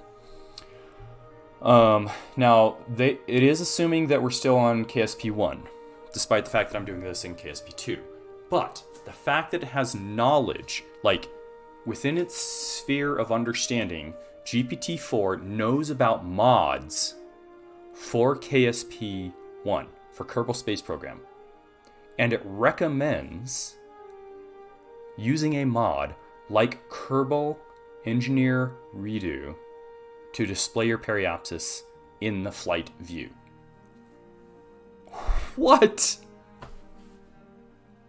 GPT-4 has within its knowledge base an understanding that there are mods for Kerbal Space Program you can use to make these maneuvers easier, or to execute these maneuvers to begin with.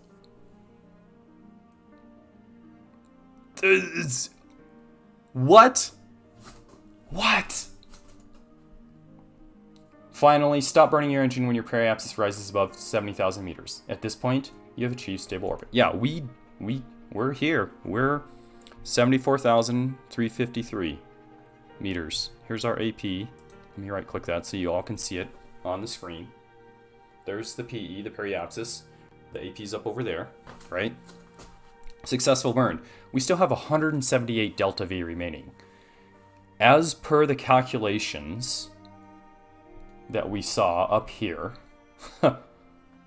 your spacecraft has an actual remaining delta V of approximately 1,800 meters per second. That actually is referring to the amount of energy available given the fuel weight and the efficiency of the LV909, right? Liquid Terrier liquid fuel engine, which has a vacuum specific impulse of 345 seconds. So GPT-4 does all of this. Dude, this is gonna do my fracking taxes and stuff. Like, it's just rocket science. And it freaking nails it. I wonder if it understands the concept of F5 for safety, or at least saving or quick saving to be able to reload. Let's find out. I gotta switch keyboards, Bluetooth over to there.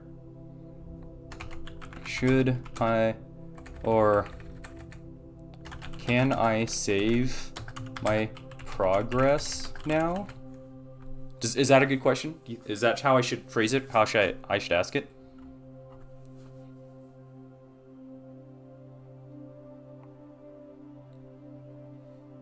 How would you phrase that? Oh.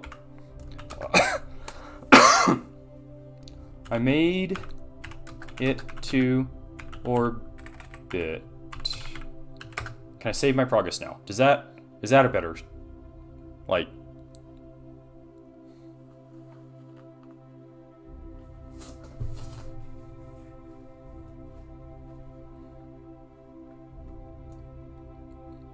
Should I quick save in case I didn't make orbit? In case I don't make orbit? Well... But I did make it to orbit.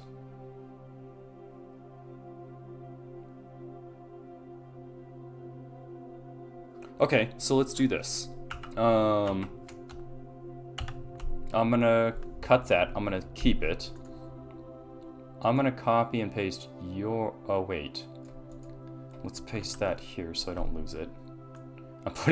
I'm literally putting it in Twitch chat so I don't lose it. I'm gonna copy your question. And then paste that there. Yes, using quick save is a good idea before executing any significant maneuver. Quick save allows you to revert to a previous state if something goes wrong, or if you'd like to try a different approach. To create a quick save in Kerbal Space Program, press F5! If you need to revert the quick save, press and hold the F9 key. This will load the quick save and bring you back to the exact point when you made the save. It's essential to use quick saves when learning new maneuvers or attempting challenging missions, as they allow you to experiment without the risk of losing progress. Once you're more confident in your abilities, you may rely less on quick saves. Keep in mind, you can also use the in-game revert flight option from the pause menu escape key to revert to either the launch pad or the VAB. If you're still in the atmosphere or have not yet performed significant maneuvers in space. However, this option is only available within certain limits and may not be available later in your mission. Okay, so now I'm gonna post in my question.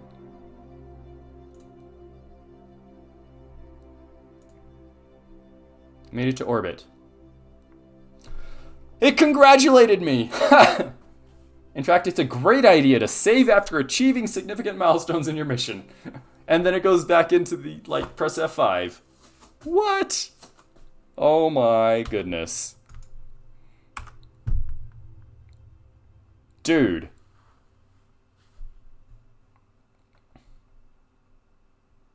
Remember that you can create quick saves at any point during your mission. And it's a good habit to save regularly. And not just in Kerbal. If you're typing a document, making a PowerPoint presentation, save regularly. Oh my goodness. In addition to quick saves, the game will also automatically save your progress periodically. However, quick saves give you more control over the exact point in time you want to save. Dude, what the heck even?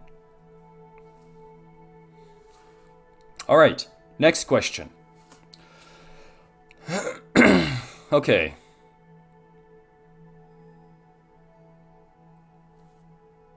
Okay. Oh, whoops. We gotta switch keyboards. Okay. Now, how do I get home? Is that a good question?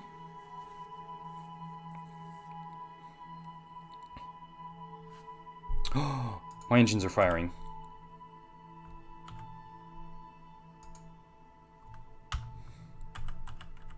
Oh. I did quick save. Pressing and holding F9. I switched keyboards after some key presses.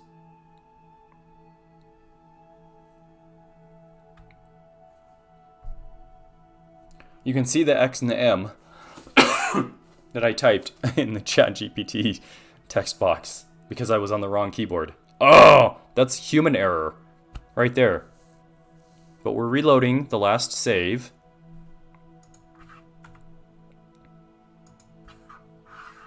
Okay.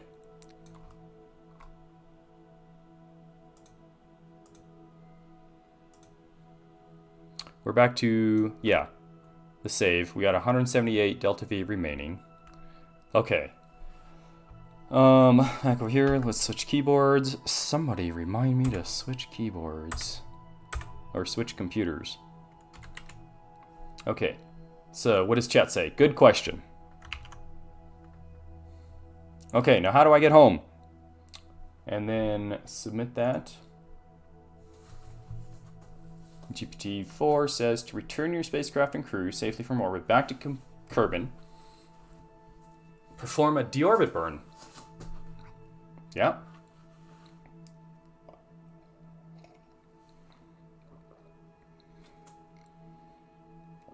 Aerobraking? What?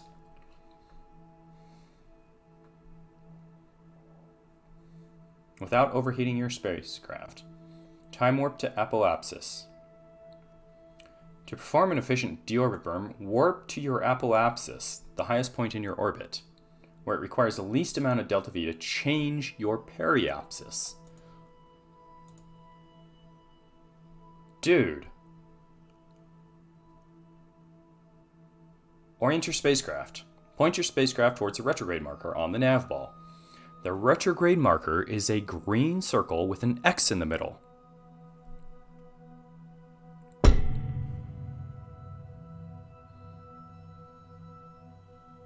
There it is. Green circle with an X in the middle, indicating the direction opposite to your current velocity. Perform the deorbit burn. Begin burning your engine while pointing retrograde. Keep an eye on your periapsis in map view or using a mod like... Again with the mods! GPT-4 knows about mods in Kerbal Space Program. What? And stop burning when your periapsis is around 30 to 40 kilometers. Prep for re-entry. Time warp. I mean, it understands the concept of time warping. Like, until you reach the upper atmosphere, around 70 kilometers. Face your spacecraft's heat shield, usually the bottom of your command pod, towards your prograde vector to protect it from the heat generated during re-entry.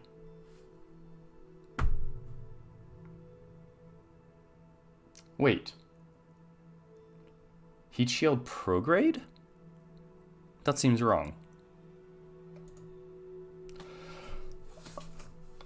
I'm going to ask it that.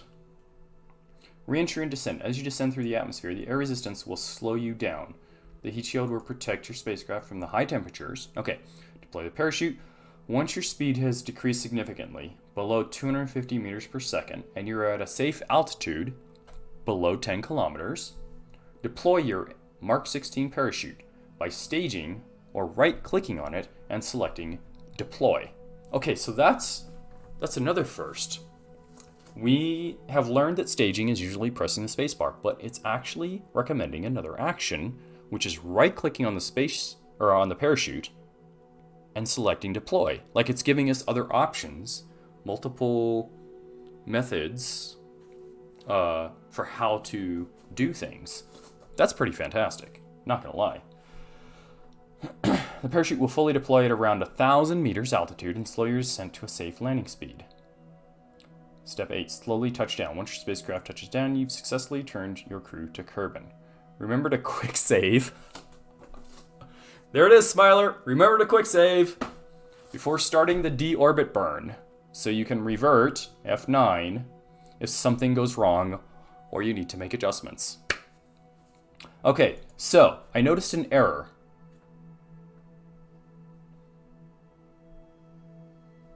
Face your spacecraft's heat shield, usually the bottom of your command pod, towards your prograde vector to protect it from the heat generated during your re-entry. I'm going to copy that. I'm going to paste it here. Let's go back to the beginning. You said, and I'm going to quote it, "Are you sure that's right?"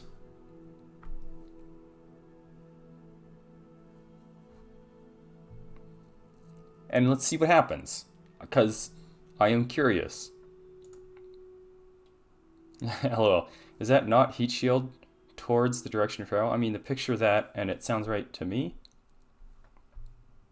So that's what I want to verify. That's what I just need clarification. You said face your spacecraft's heat shield, usually the bottom of your command pod, towards your prograde vector to protect it from the heat generated during re-entry. Are you sure that's right? Like, I'm a beginner.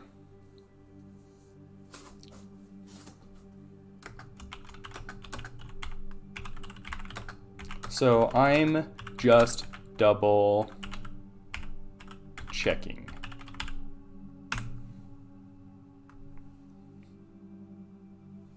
Let's see what the response is. I need another cough drop. Hang on a second.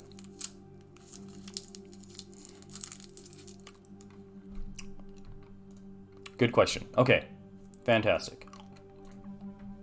All right, submitting question. Apologies for the confusion in my response. What? You're correct to question that statement. When preparing for re-entry, you should actually face your spacecraft heat shield towards the retrograde vector, not the prograde vector. Here's the... What? What?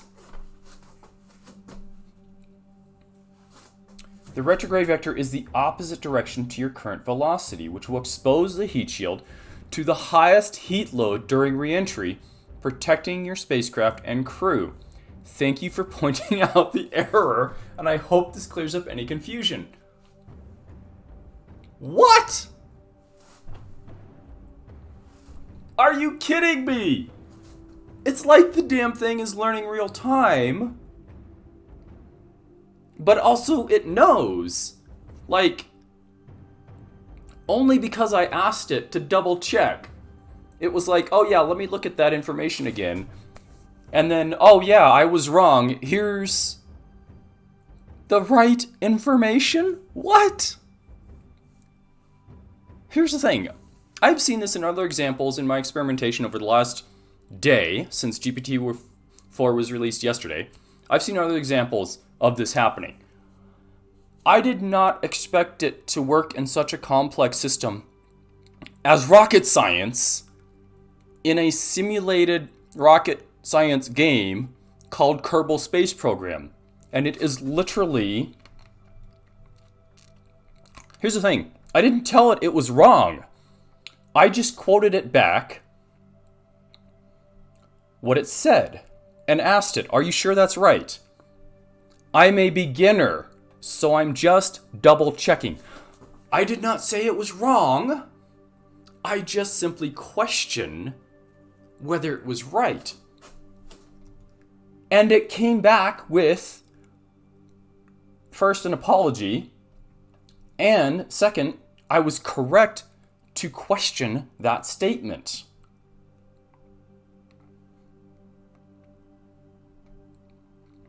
The response is, in fact, the correct response. As an advanced user of Kerbal Space Program, having played the game for over a decade, I know the answer. But to see GPT-4 without telling it that it made an error, just simply asking if that is the right answer, it went back, reevaluated the advice, the instructions that it had given, and recognizing, oh yeah, I was wrong. Here's the correct answer. Like this is kind of boggling the mind. Yeah, exactly, Smiler. Top of the ship, pointy end, is technically prograde, right? Bottom is retrograde. That's where the heat shield is. That's what we know. Like, let's take a look. Oh, I gotta switch keyboards. Hold on. Okay, get out of map mode. Yeah. So it's kind of dark. It's hard to see. But yeah, the tip here, this is technically prograde. So if we push the prograde button, so you see the indicator, the V with the wings. That's the nose of the spacecraft. It is pointing prograde. That's how you know, because on the nav ball, that V with wings, that's the front of the spaceship. We're currently prograde, and you can see the little rocket symbol, the nose versus the tail, the pointy end versus the flamey end, right? Retrograde would point us that direction,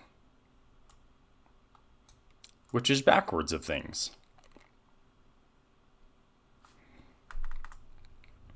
It's hard to see right now, like which way we're moving and stuff, but you can sort of see, look at the edge of this landmass, right? How it's getting closer to the bottom of the command module, right?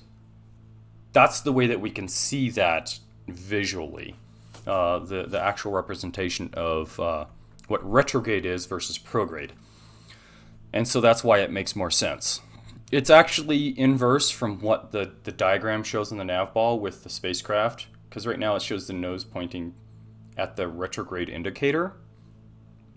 But that's actually, we're heading towards retrograde. That's how you should interpret it. The direction we're traveling is now retrograde. It's a little confusing in that context, I suppose. But, as we just saw, we just passed that beach, that shoreline there. Our fiery end is pointed in the direction of travel. So, we'd have to be oriented this way for our reentry burn if we don't have RCS. True. Even if you don't have RCS, which we don't on this spacecraft. All we have is SAS, the stability assist system. We have no monopropellant. Well, we have monopropellant because it's in the command module by default. But we don't have any RCS, reaction control system, to make use of that. So, FLT400, where does it show? It doesn't show any monopropellant. That's curious. But it does show the torque mode and the torque authority, which is at 100%, so it enables that. The reaction wheel is active. Torque is enabled. Yeah. So there's that. What's our current altitude? Around 100 kilometers. We just passed that. We're at 99,000. So we're coming up on periapsis in a bit, which is 74. Yeah. Let's check back in with GPT-4. So I want to scroll back up for the reentry and review these instructions. Okay, to return your spacecraft and crew safely from orbit back to Kerbin, you'll need to perform a deorbit burn, followed by reentry and landing. Here's a step-by-step guide. 1. Plan your deorbit burn. First, you need to lower your periapsis into Kerbin's atmosphere. Aim for a periapsis of around 30 to 40 kilometers. Ensure safe and effective aerobraking. Time warp to apoapsis. Warp to your apoapsis.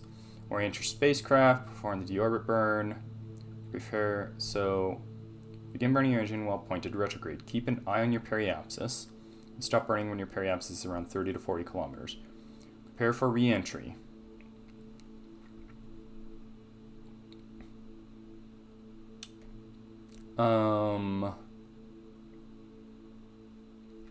Okay, so as an advanced user, I'm noticing it says nothing about getting rid of the fuel tank and the engine. There's no staging involved.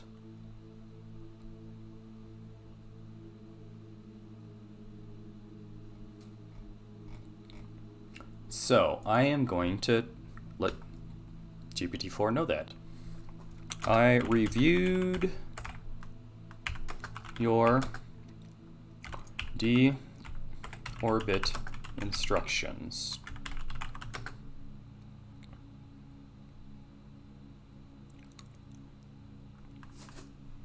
Let me scroll back up. I want to look at this again. Perform the deorbit burn. Prepare for a re-entry. Time warp until you reach the upper atmosphere. I guess it's time to sit down again. Did I ever sit down to begin with? I got so caught up in this.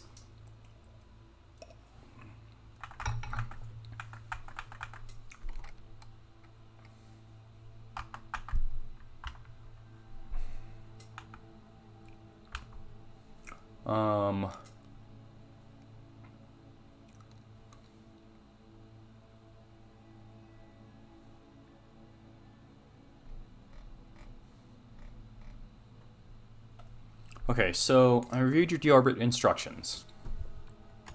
What do I do with the fuel tank and engine? Like, I'm gonna leave it wide open like that. Like, I'm pretending to be a beginner.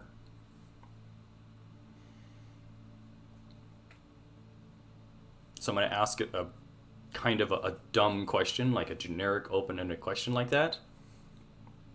What do I do with the fuel tank and engine? Because it says I should be re-entering with, command module and all that stuff. So,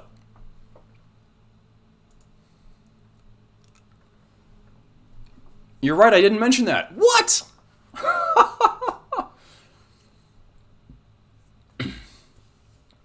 To ensure a safe re-entry and landing, you should jettison the fuel tank and engine before re-entering Kerman's atmosphere. Here's an updated version of the previous instructions with the added step. Plan your deorbit burn, same as before. Time warp to apoapsis, same as before. It's like these are abbreviated. What? Okay, 4. And then it adds in 4A, jettison the fuel tank and engine. Once you've completed the deorbit burn and set your periapsis to around 30 to 40 kilometers, you can jettison the fuel tank and engine. This can be done by activating the stage with the stack decoupler. Make sure your staging is set up correctly before activating the stage, and perform a quick save before staging, just in case. Dude. Yeah, that's 3 corrections. Now, here's the thing. If you're a beginner, you might not know to ask these questions. On the other hand, if you are inquisitive enough and you are a problem solver by nature, you will probably, I hope, ask questions like this of a resource or a tool that GPT-4 is. And that's exactly what it is. It's a tool. It's a resource. It's like it can't think for itself. I have asked it, I want to say I have asked it leading questions. But it's because of my advanced knowledge of how the game is played, how everything works, that I can ask those leading questions. If I were a true beginner, I might not know these questions to ask, the ones that I have, right? They might just blindly follow along. So, within the scope of what GPT-4 can provide, it is limited in that respect. But I have to say, overall, even as an advanced user, what it has provided has been pretty phenomenal. Like, surprisingly capable, to be fair. There's only been a couple of things, as you noted, 3 items, but me as an advanced user knew enough to ask a question to begin with, and if somebody who was an advanced user at least had some questions along the way, they might not ask the same questions I asked, but they might ask questions that could produce similar results or outputs, which is, I screwed up, let me fix that for you, right? So there's that. That is accurate. That is why it is impressive. I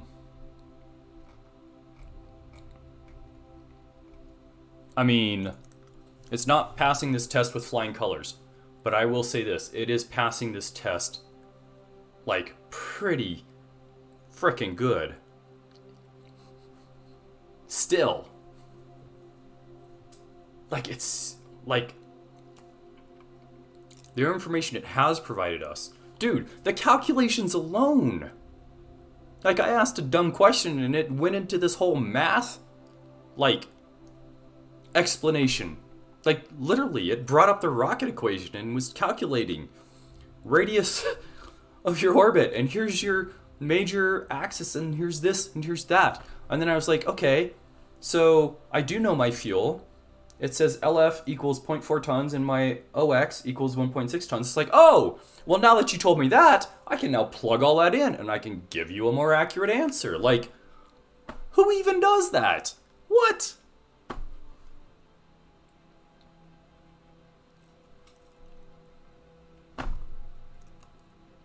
Dude, it's bananas. Right? Like, what this thing has provided thus far, with only a couple of errors, that, I don't know, you probably still could have pulled off this mission without asking the questions that I asked to correct those errors. You still possibly could have done this anyhow. It's still within the realm of possibility that a beginner could have done this.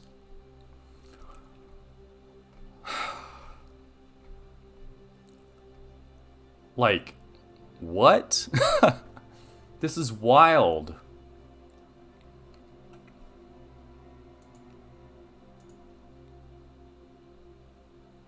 I don't even know, dude. Like,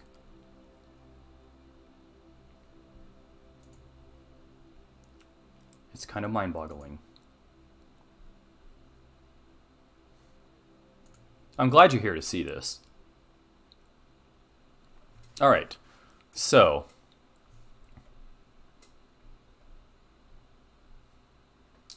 planning deorbit burn, time warp to apoapsis. Let's.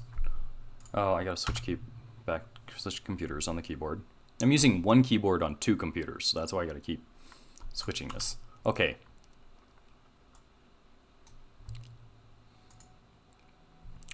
Time warp to point. Due to proximity to celestial body. Okay. Okay, map. We are retrograde. We're going to want to watch the periapsis. How far are we? 52 seconds. T minus 50 seconds to apoapsis. Orient your spacecraft, perform the deorbit burn, and then we're going to jettison the fuel tank. This can be done by activating the stage with the decoupler. Make sure your staging is set up correctly before activating the stage and perform a quick save. F5. Up. F5.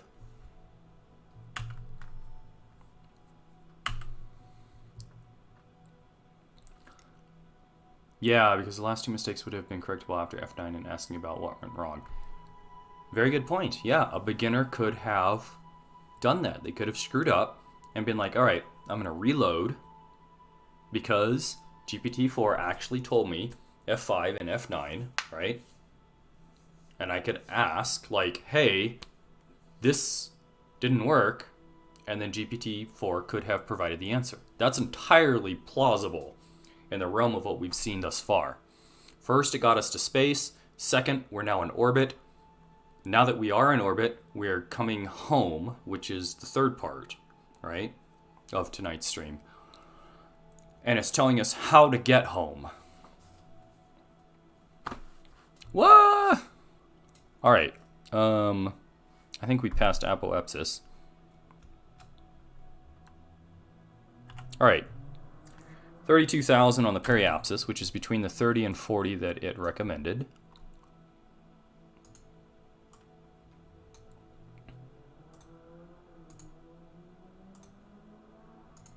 No, I just want to right click and... Okay, so around 30 to 40 kilometers.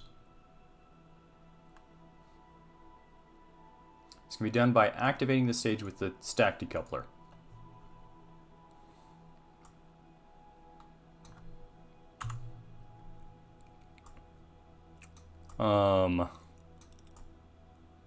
There's the planet.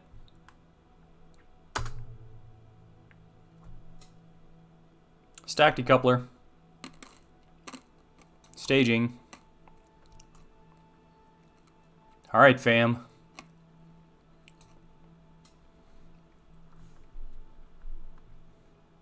I did F5. Okay, prepare for re-entry. Same as before, but with the corrected retrograde vector. Re-entry descent, same as before, deploy space chute. Okay, so let's scroll up and see.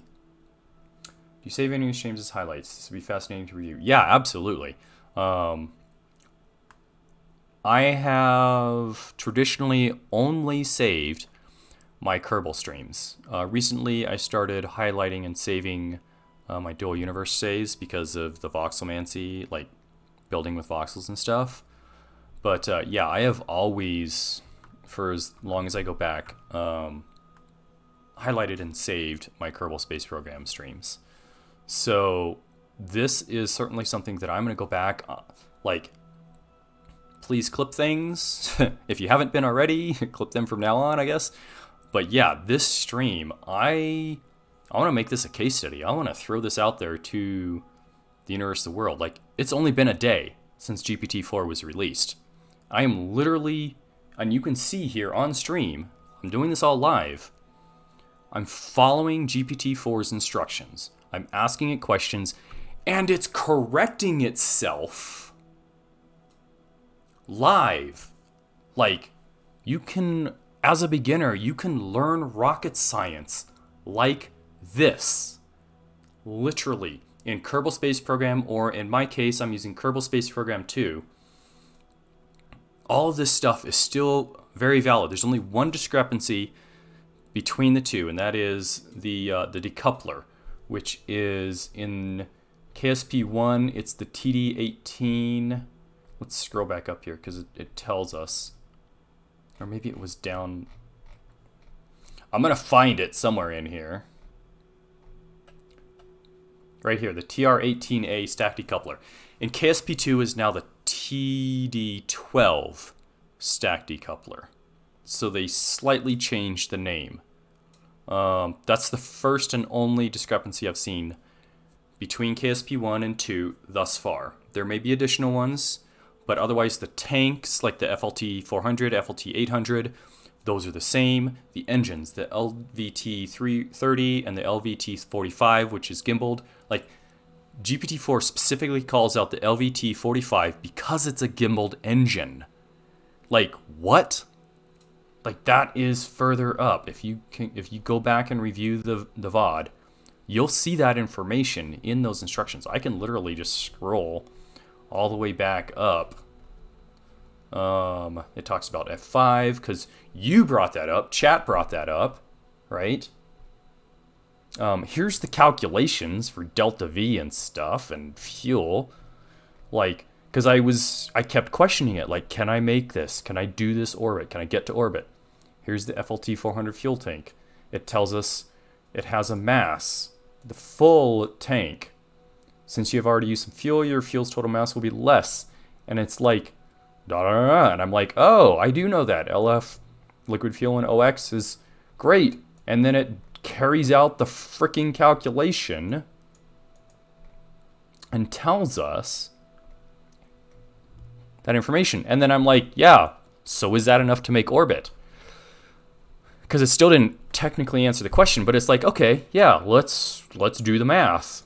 And then it's like, given that information, current mass, remaining liquid fuel, remaining oxidizer, the engine with a specific, like, it has the performance of the engines in its record.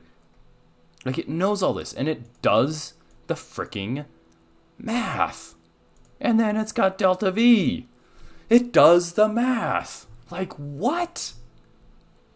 This stuff is bananas. Yeah, it shows your actual delta V versus what you're seeing in game and whatnot. But like, yeah, I tell it, like, here's what our spacecraft is made of, and it's like, oh yeah, let's estimate the mass of those things, and here's what we've got. Your mass fraction is this. Like, this mass fraction means that for every kilogram of mass your space, like, this is far beyond any calculations a normal Kerbal player would ever even think to go to or even consider. And it does this, matter of factly, easy peasy. Now, I could question some of this math. I never did because it was, over my head. But yeah, you can see this entire conversation. Remember, I don't know if you were here for this, Smiler. I asked it the T plus times. I think this is about where you came in. The actions I should take at the approximate times. Here's the first error. When I said I see 5 events, not 4 as you instructed. Step 10, it says that the staging, there's 4 stages. But I told it, hey, there seems to be a problem with staging. I see 5 events, not 4. And it's like, oh yeah, I overlooked the staging for the decouplers. Here's the updated, corrected. Like, dude. Here's the assembly instructions. Start with the Mark 1. Attach a Mark 16 parachute. Attach a stack decoupler. Attach the fuel tank. Attach the engine to the fuel tank. Attach another stack decoupler to the bottom of the engine. Right? Attach a bigger fuel tank to the bottom of the decoupler. Attach the LVT45 swivel liquid fuel engine. This engine has gimbal capability, which will help with stability during ascent. All of these things, y'all, like, it's just amazing. This capability.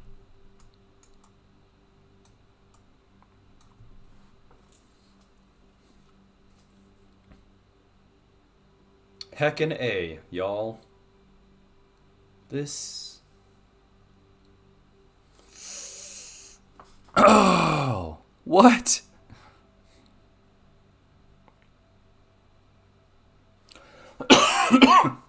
Like, the next step is like, okay, how do I get to the MUN? Right? I mean, when we land, I'm going to call it a night, because it's like almost 11 o'clock.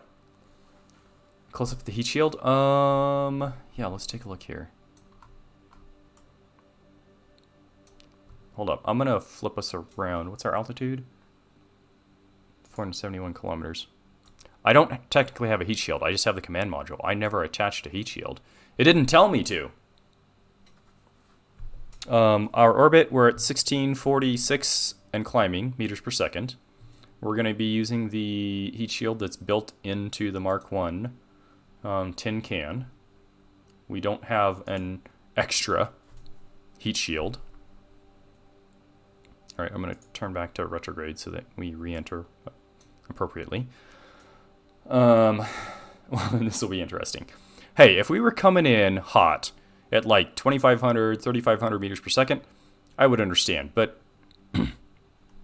we're 456. We're 1670 now meters per second.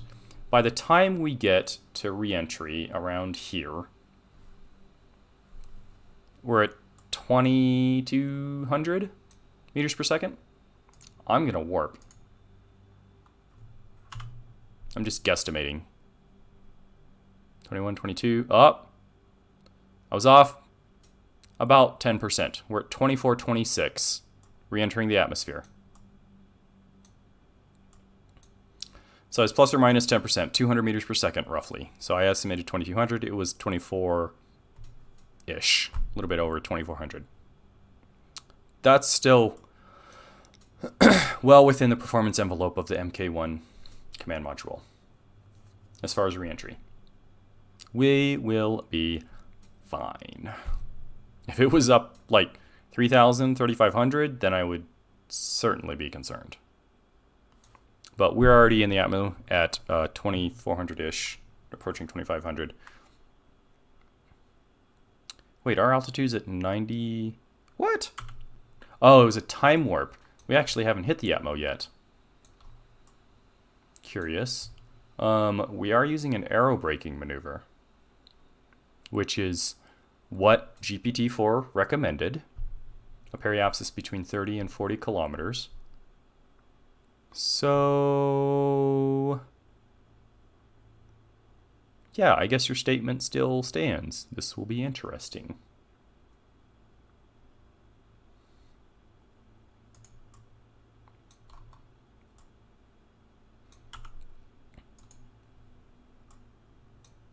So we're going to do some aerobraking. We'll see what happens.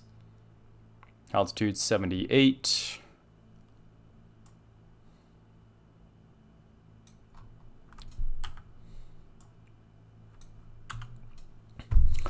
Let's watch our orbits here from the map view. See what happens to AP and PE.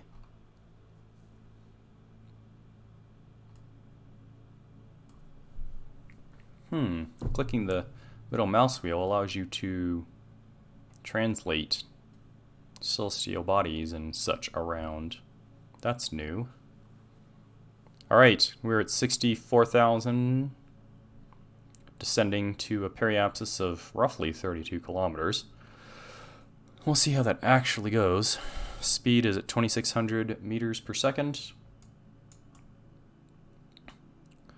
Our AP is declining. We've already lost roughly 15,000, 17,000 meters. So air braking maneuver is working.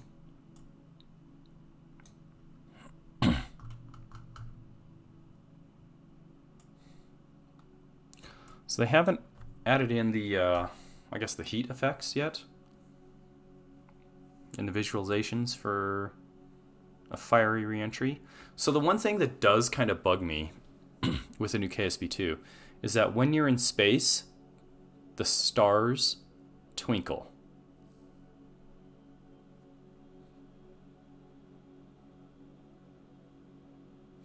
For those of us that are space enthusiasts, we know that that is inaccurate. Stars only twinkle when you have an atmosphere.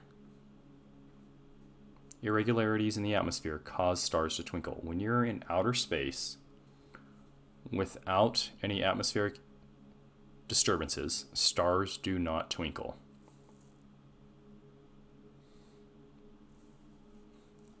Technically, we are in the atmo. We're at 41,000 meters. I guess I should have mentioned that earlier when we were still in outer space. But that is one thing that does bug me a bit regarding this sequel.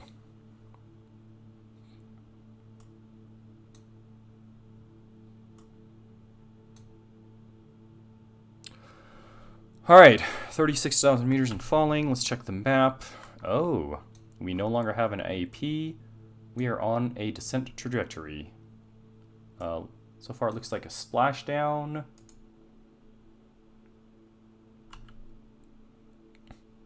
I haven't seen any overtemp warnings.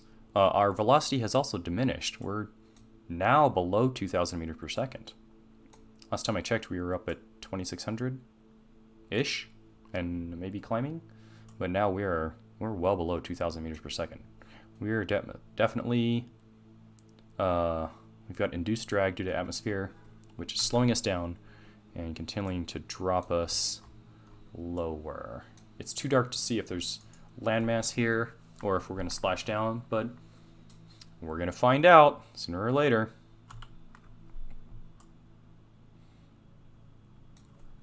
Cloud layers below, we can see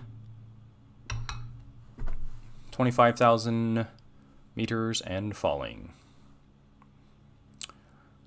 Velocity is decreased, dropping below 1,200 meters per second as we pass through 24 kilometers.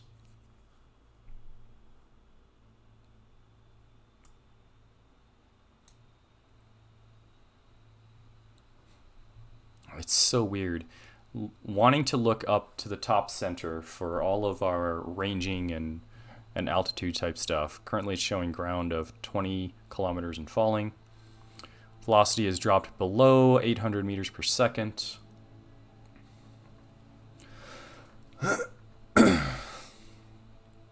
Chute deployment is the last thing that we need to do, which according to our instructions, 10,000 meters.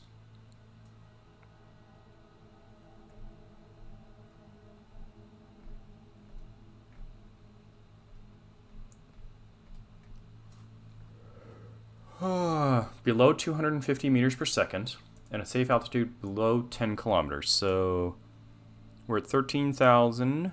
We're now below 300 meters per second. So target is 250 meters per second and 10 kilometers.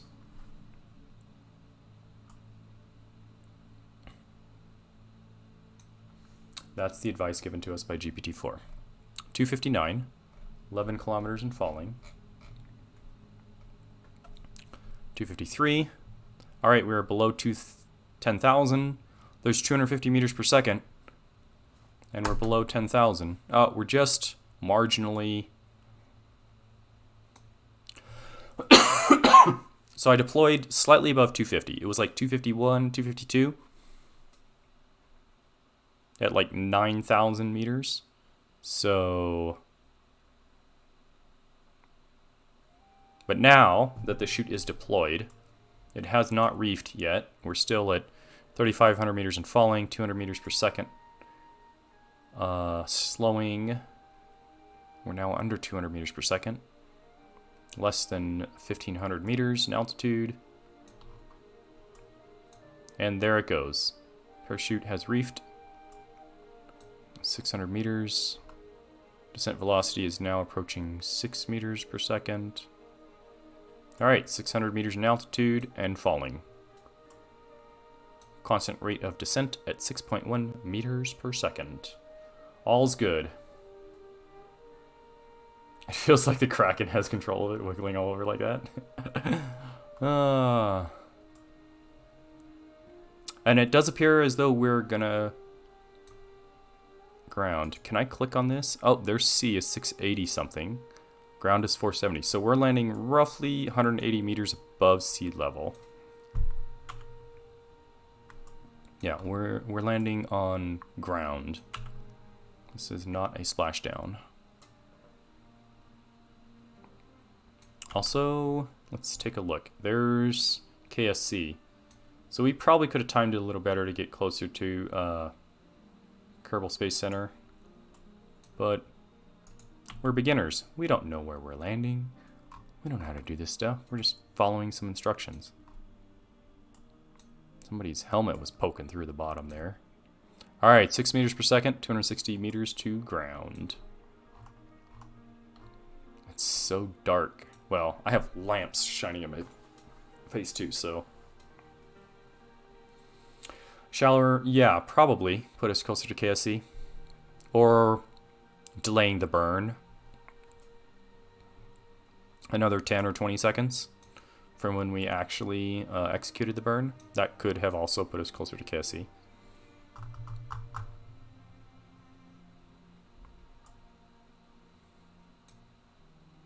I'm doing this as much as I can as a beginner. Just to see how things go. And I gotta say, I am thoroughly impressed. Like, this is, yeah. I want to do this stream again, but go to the mun. There we are. We're landed. We're on the ground. Let's recover our vessel. Confirm recovery.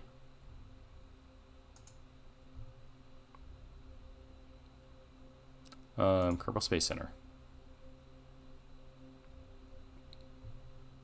There it is, y'all. Mission accomplished. What the heck? Okay, so... Wow. Can I... scroll all the way back? This is a lot of instructions, by the way. You can see as I'm scrolling up through here. Yeah, right there. The model is GPT-4. So the available models, I'm gonna switch my keyboard to that computer. So when I go to chat.openai.gpt, so we can open up a new chat. So the default currently is GPT 3.5. You can click on it and you can select default GPT 3.5, legacy GPT 3.5, and then you can select GPT-4.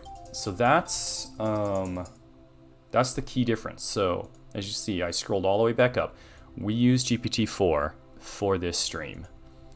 I don't know that we could have achieved these results with 3.5 based on my experience over the last 24 hours-ish. Because remember, GPT-4 was just released yesterday, right? I don't know that I could have, like, based on the other things that I have done with GPT-4 in the last 24 hours, I don't feel sufficiently confident that we could have done this stream at this level of success that we did tonight. GPT-4 is a literal game changer in that aspect. Yeah, it is mind-boggling to consider the differences of the capabilities. GPT-4 is much more conversational or language. Like, you can see how I interact, how I ask GPT-4 questions, right? You've seen this throughout the discussion, and it gives answers. So you're familiar with all the parts and their names and functions. I have a general understanding of the parts. Dude, understatement of the year. What we would see an hour or 2 hours after that statement was made is a fundamental advanced understanding of the parts, their mass, how they're used in calculations for delta V, everything. You have a general understanding,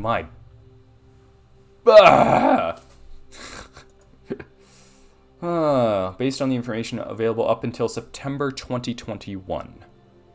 So information that is over a year old. And there may have been updates or additions to the game since then. Yeah, the sequel came out. Fortunately, the physics and most of the parts are still 99% the same and accurate. It covers some of the parts and their general functions. This is not an exhaustive list. Additionally, KSP has an active modding community, which it would later go on to reference and use as an example for active, like, ongoing things you can do. Is like, yeah, use this specific mod. Not only does it know that that KSP has an active modding community, it can recommend specific mods, which it did, right? Assume I am a brand new player. Can you help me get a rocket to space? Of course.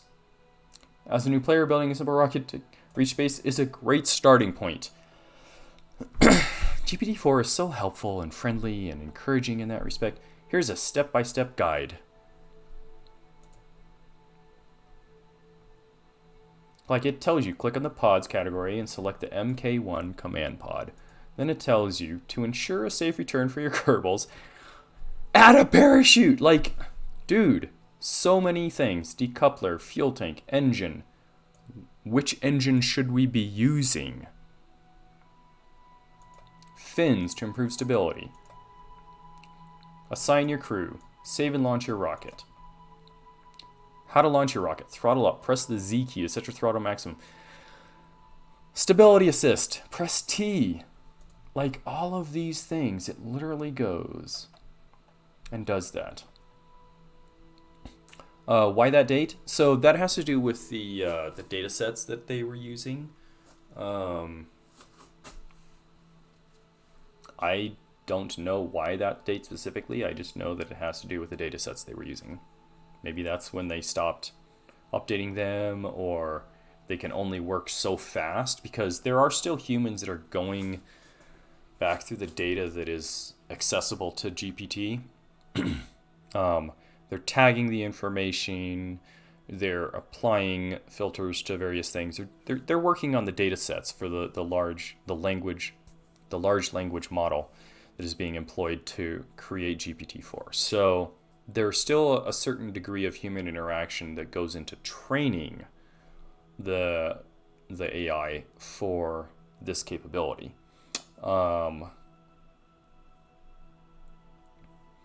So yeah, maybe that's it. It's just like, that's when they were able to get to. And maybe in the future, with this sort of capability, it will be able to update itself faster. I mean, it's a theory. Throw it out there. But in the end, it still does require some human interaction and, like, to tag things, to sort data and put things into appropriate categories and whatnot. So yeah, there's a variety of reasons for why it's doing that. But in the end, I gotta say, y'all, I am super impressed tonight. We threw ChatGPT4 at fracking rocket science. And it performed admirably. Like, if I hadn't asked it on a couple of things, because I actually have an advanced, user experience with this game, I probably still, as a brand new beginner, could have gotten through this exactly as it had instructed me. And even if I had failed, I still could have gone to GPT-4 and said, hey, that didn't work. Here's what happened. And then GPT-4 could have responded with, oh yeah, here's why. And this is all based on my experience as an advanced user pretending to be a beginner when I noticed certain things that were off. And it was like, oh yeah, I'm sorry, apologies for the error. Here's the correct, blah, blah, blah. So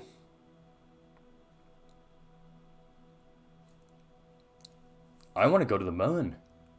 Let's do that tomorrow, shall we? Like, let's meet up tomorrow. Let's go to the moon. We'll have the AI, GPT-4, tell us how to build the rocket, all of the different stuff. We'll have a sense of like timelines. We can ask it to create timelines for us, like staging events, like when things should happen. It can give us approximates or instantaneous windows, like all of that stuff. We can get even more into detail. We can put this frickin' AI through its paces with frickin' rocket science, y'all. Like, yes, please. All right. I know you're on board. I'm glad you're here for it, because, dude, it's been a day. GPT-4 has been out for a day, and we're already doing this with rocket science, putting it through its paces. So, we'll find out what happens tomorrow. We're going to go to the moon. We made it to space, then we made it to orbit, and then we came back from orbit, all safely, successfully. A couple of questions that needed clarification, which GPT-4 was able to recognize in the case where it made errors, and in other cases, it was able to write out the literal rocket equations, mass, velocities, semi-major axis, all that stuff, and calculate whether or not maneuvers would be successful to reach orbit, stay in orbit.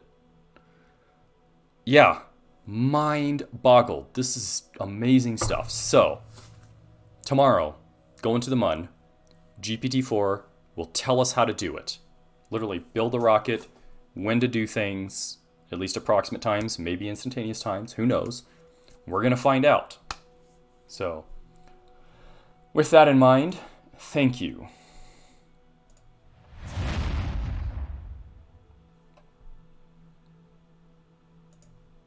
Thank you for being here. I'm glad you were here. It's good to see you again, Smiler. Everybody else, Swordface, and so on. I hope you do show up tomorrow. Yeah, my plan is definitely, I gotta figure this, I gotta play this out. Like, this is gonna be wild. So, if I start tomorrow night after dinner, it'll be like 8 o'clock Mountain Time. But going to the moon is a little bit more complicated, so maybe I'll start a little earlier. It's a possibility, we'll put that out there, but otherwise, 8 o'clock Mountain Time, maybe earlier. But yeah, this is wild. There's so many things to figure out, and this was rocket science. GPT-4 handles rocket science. Ah! All right, good night, y'all. Thanks for watching, and I will see you tomorrow night.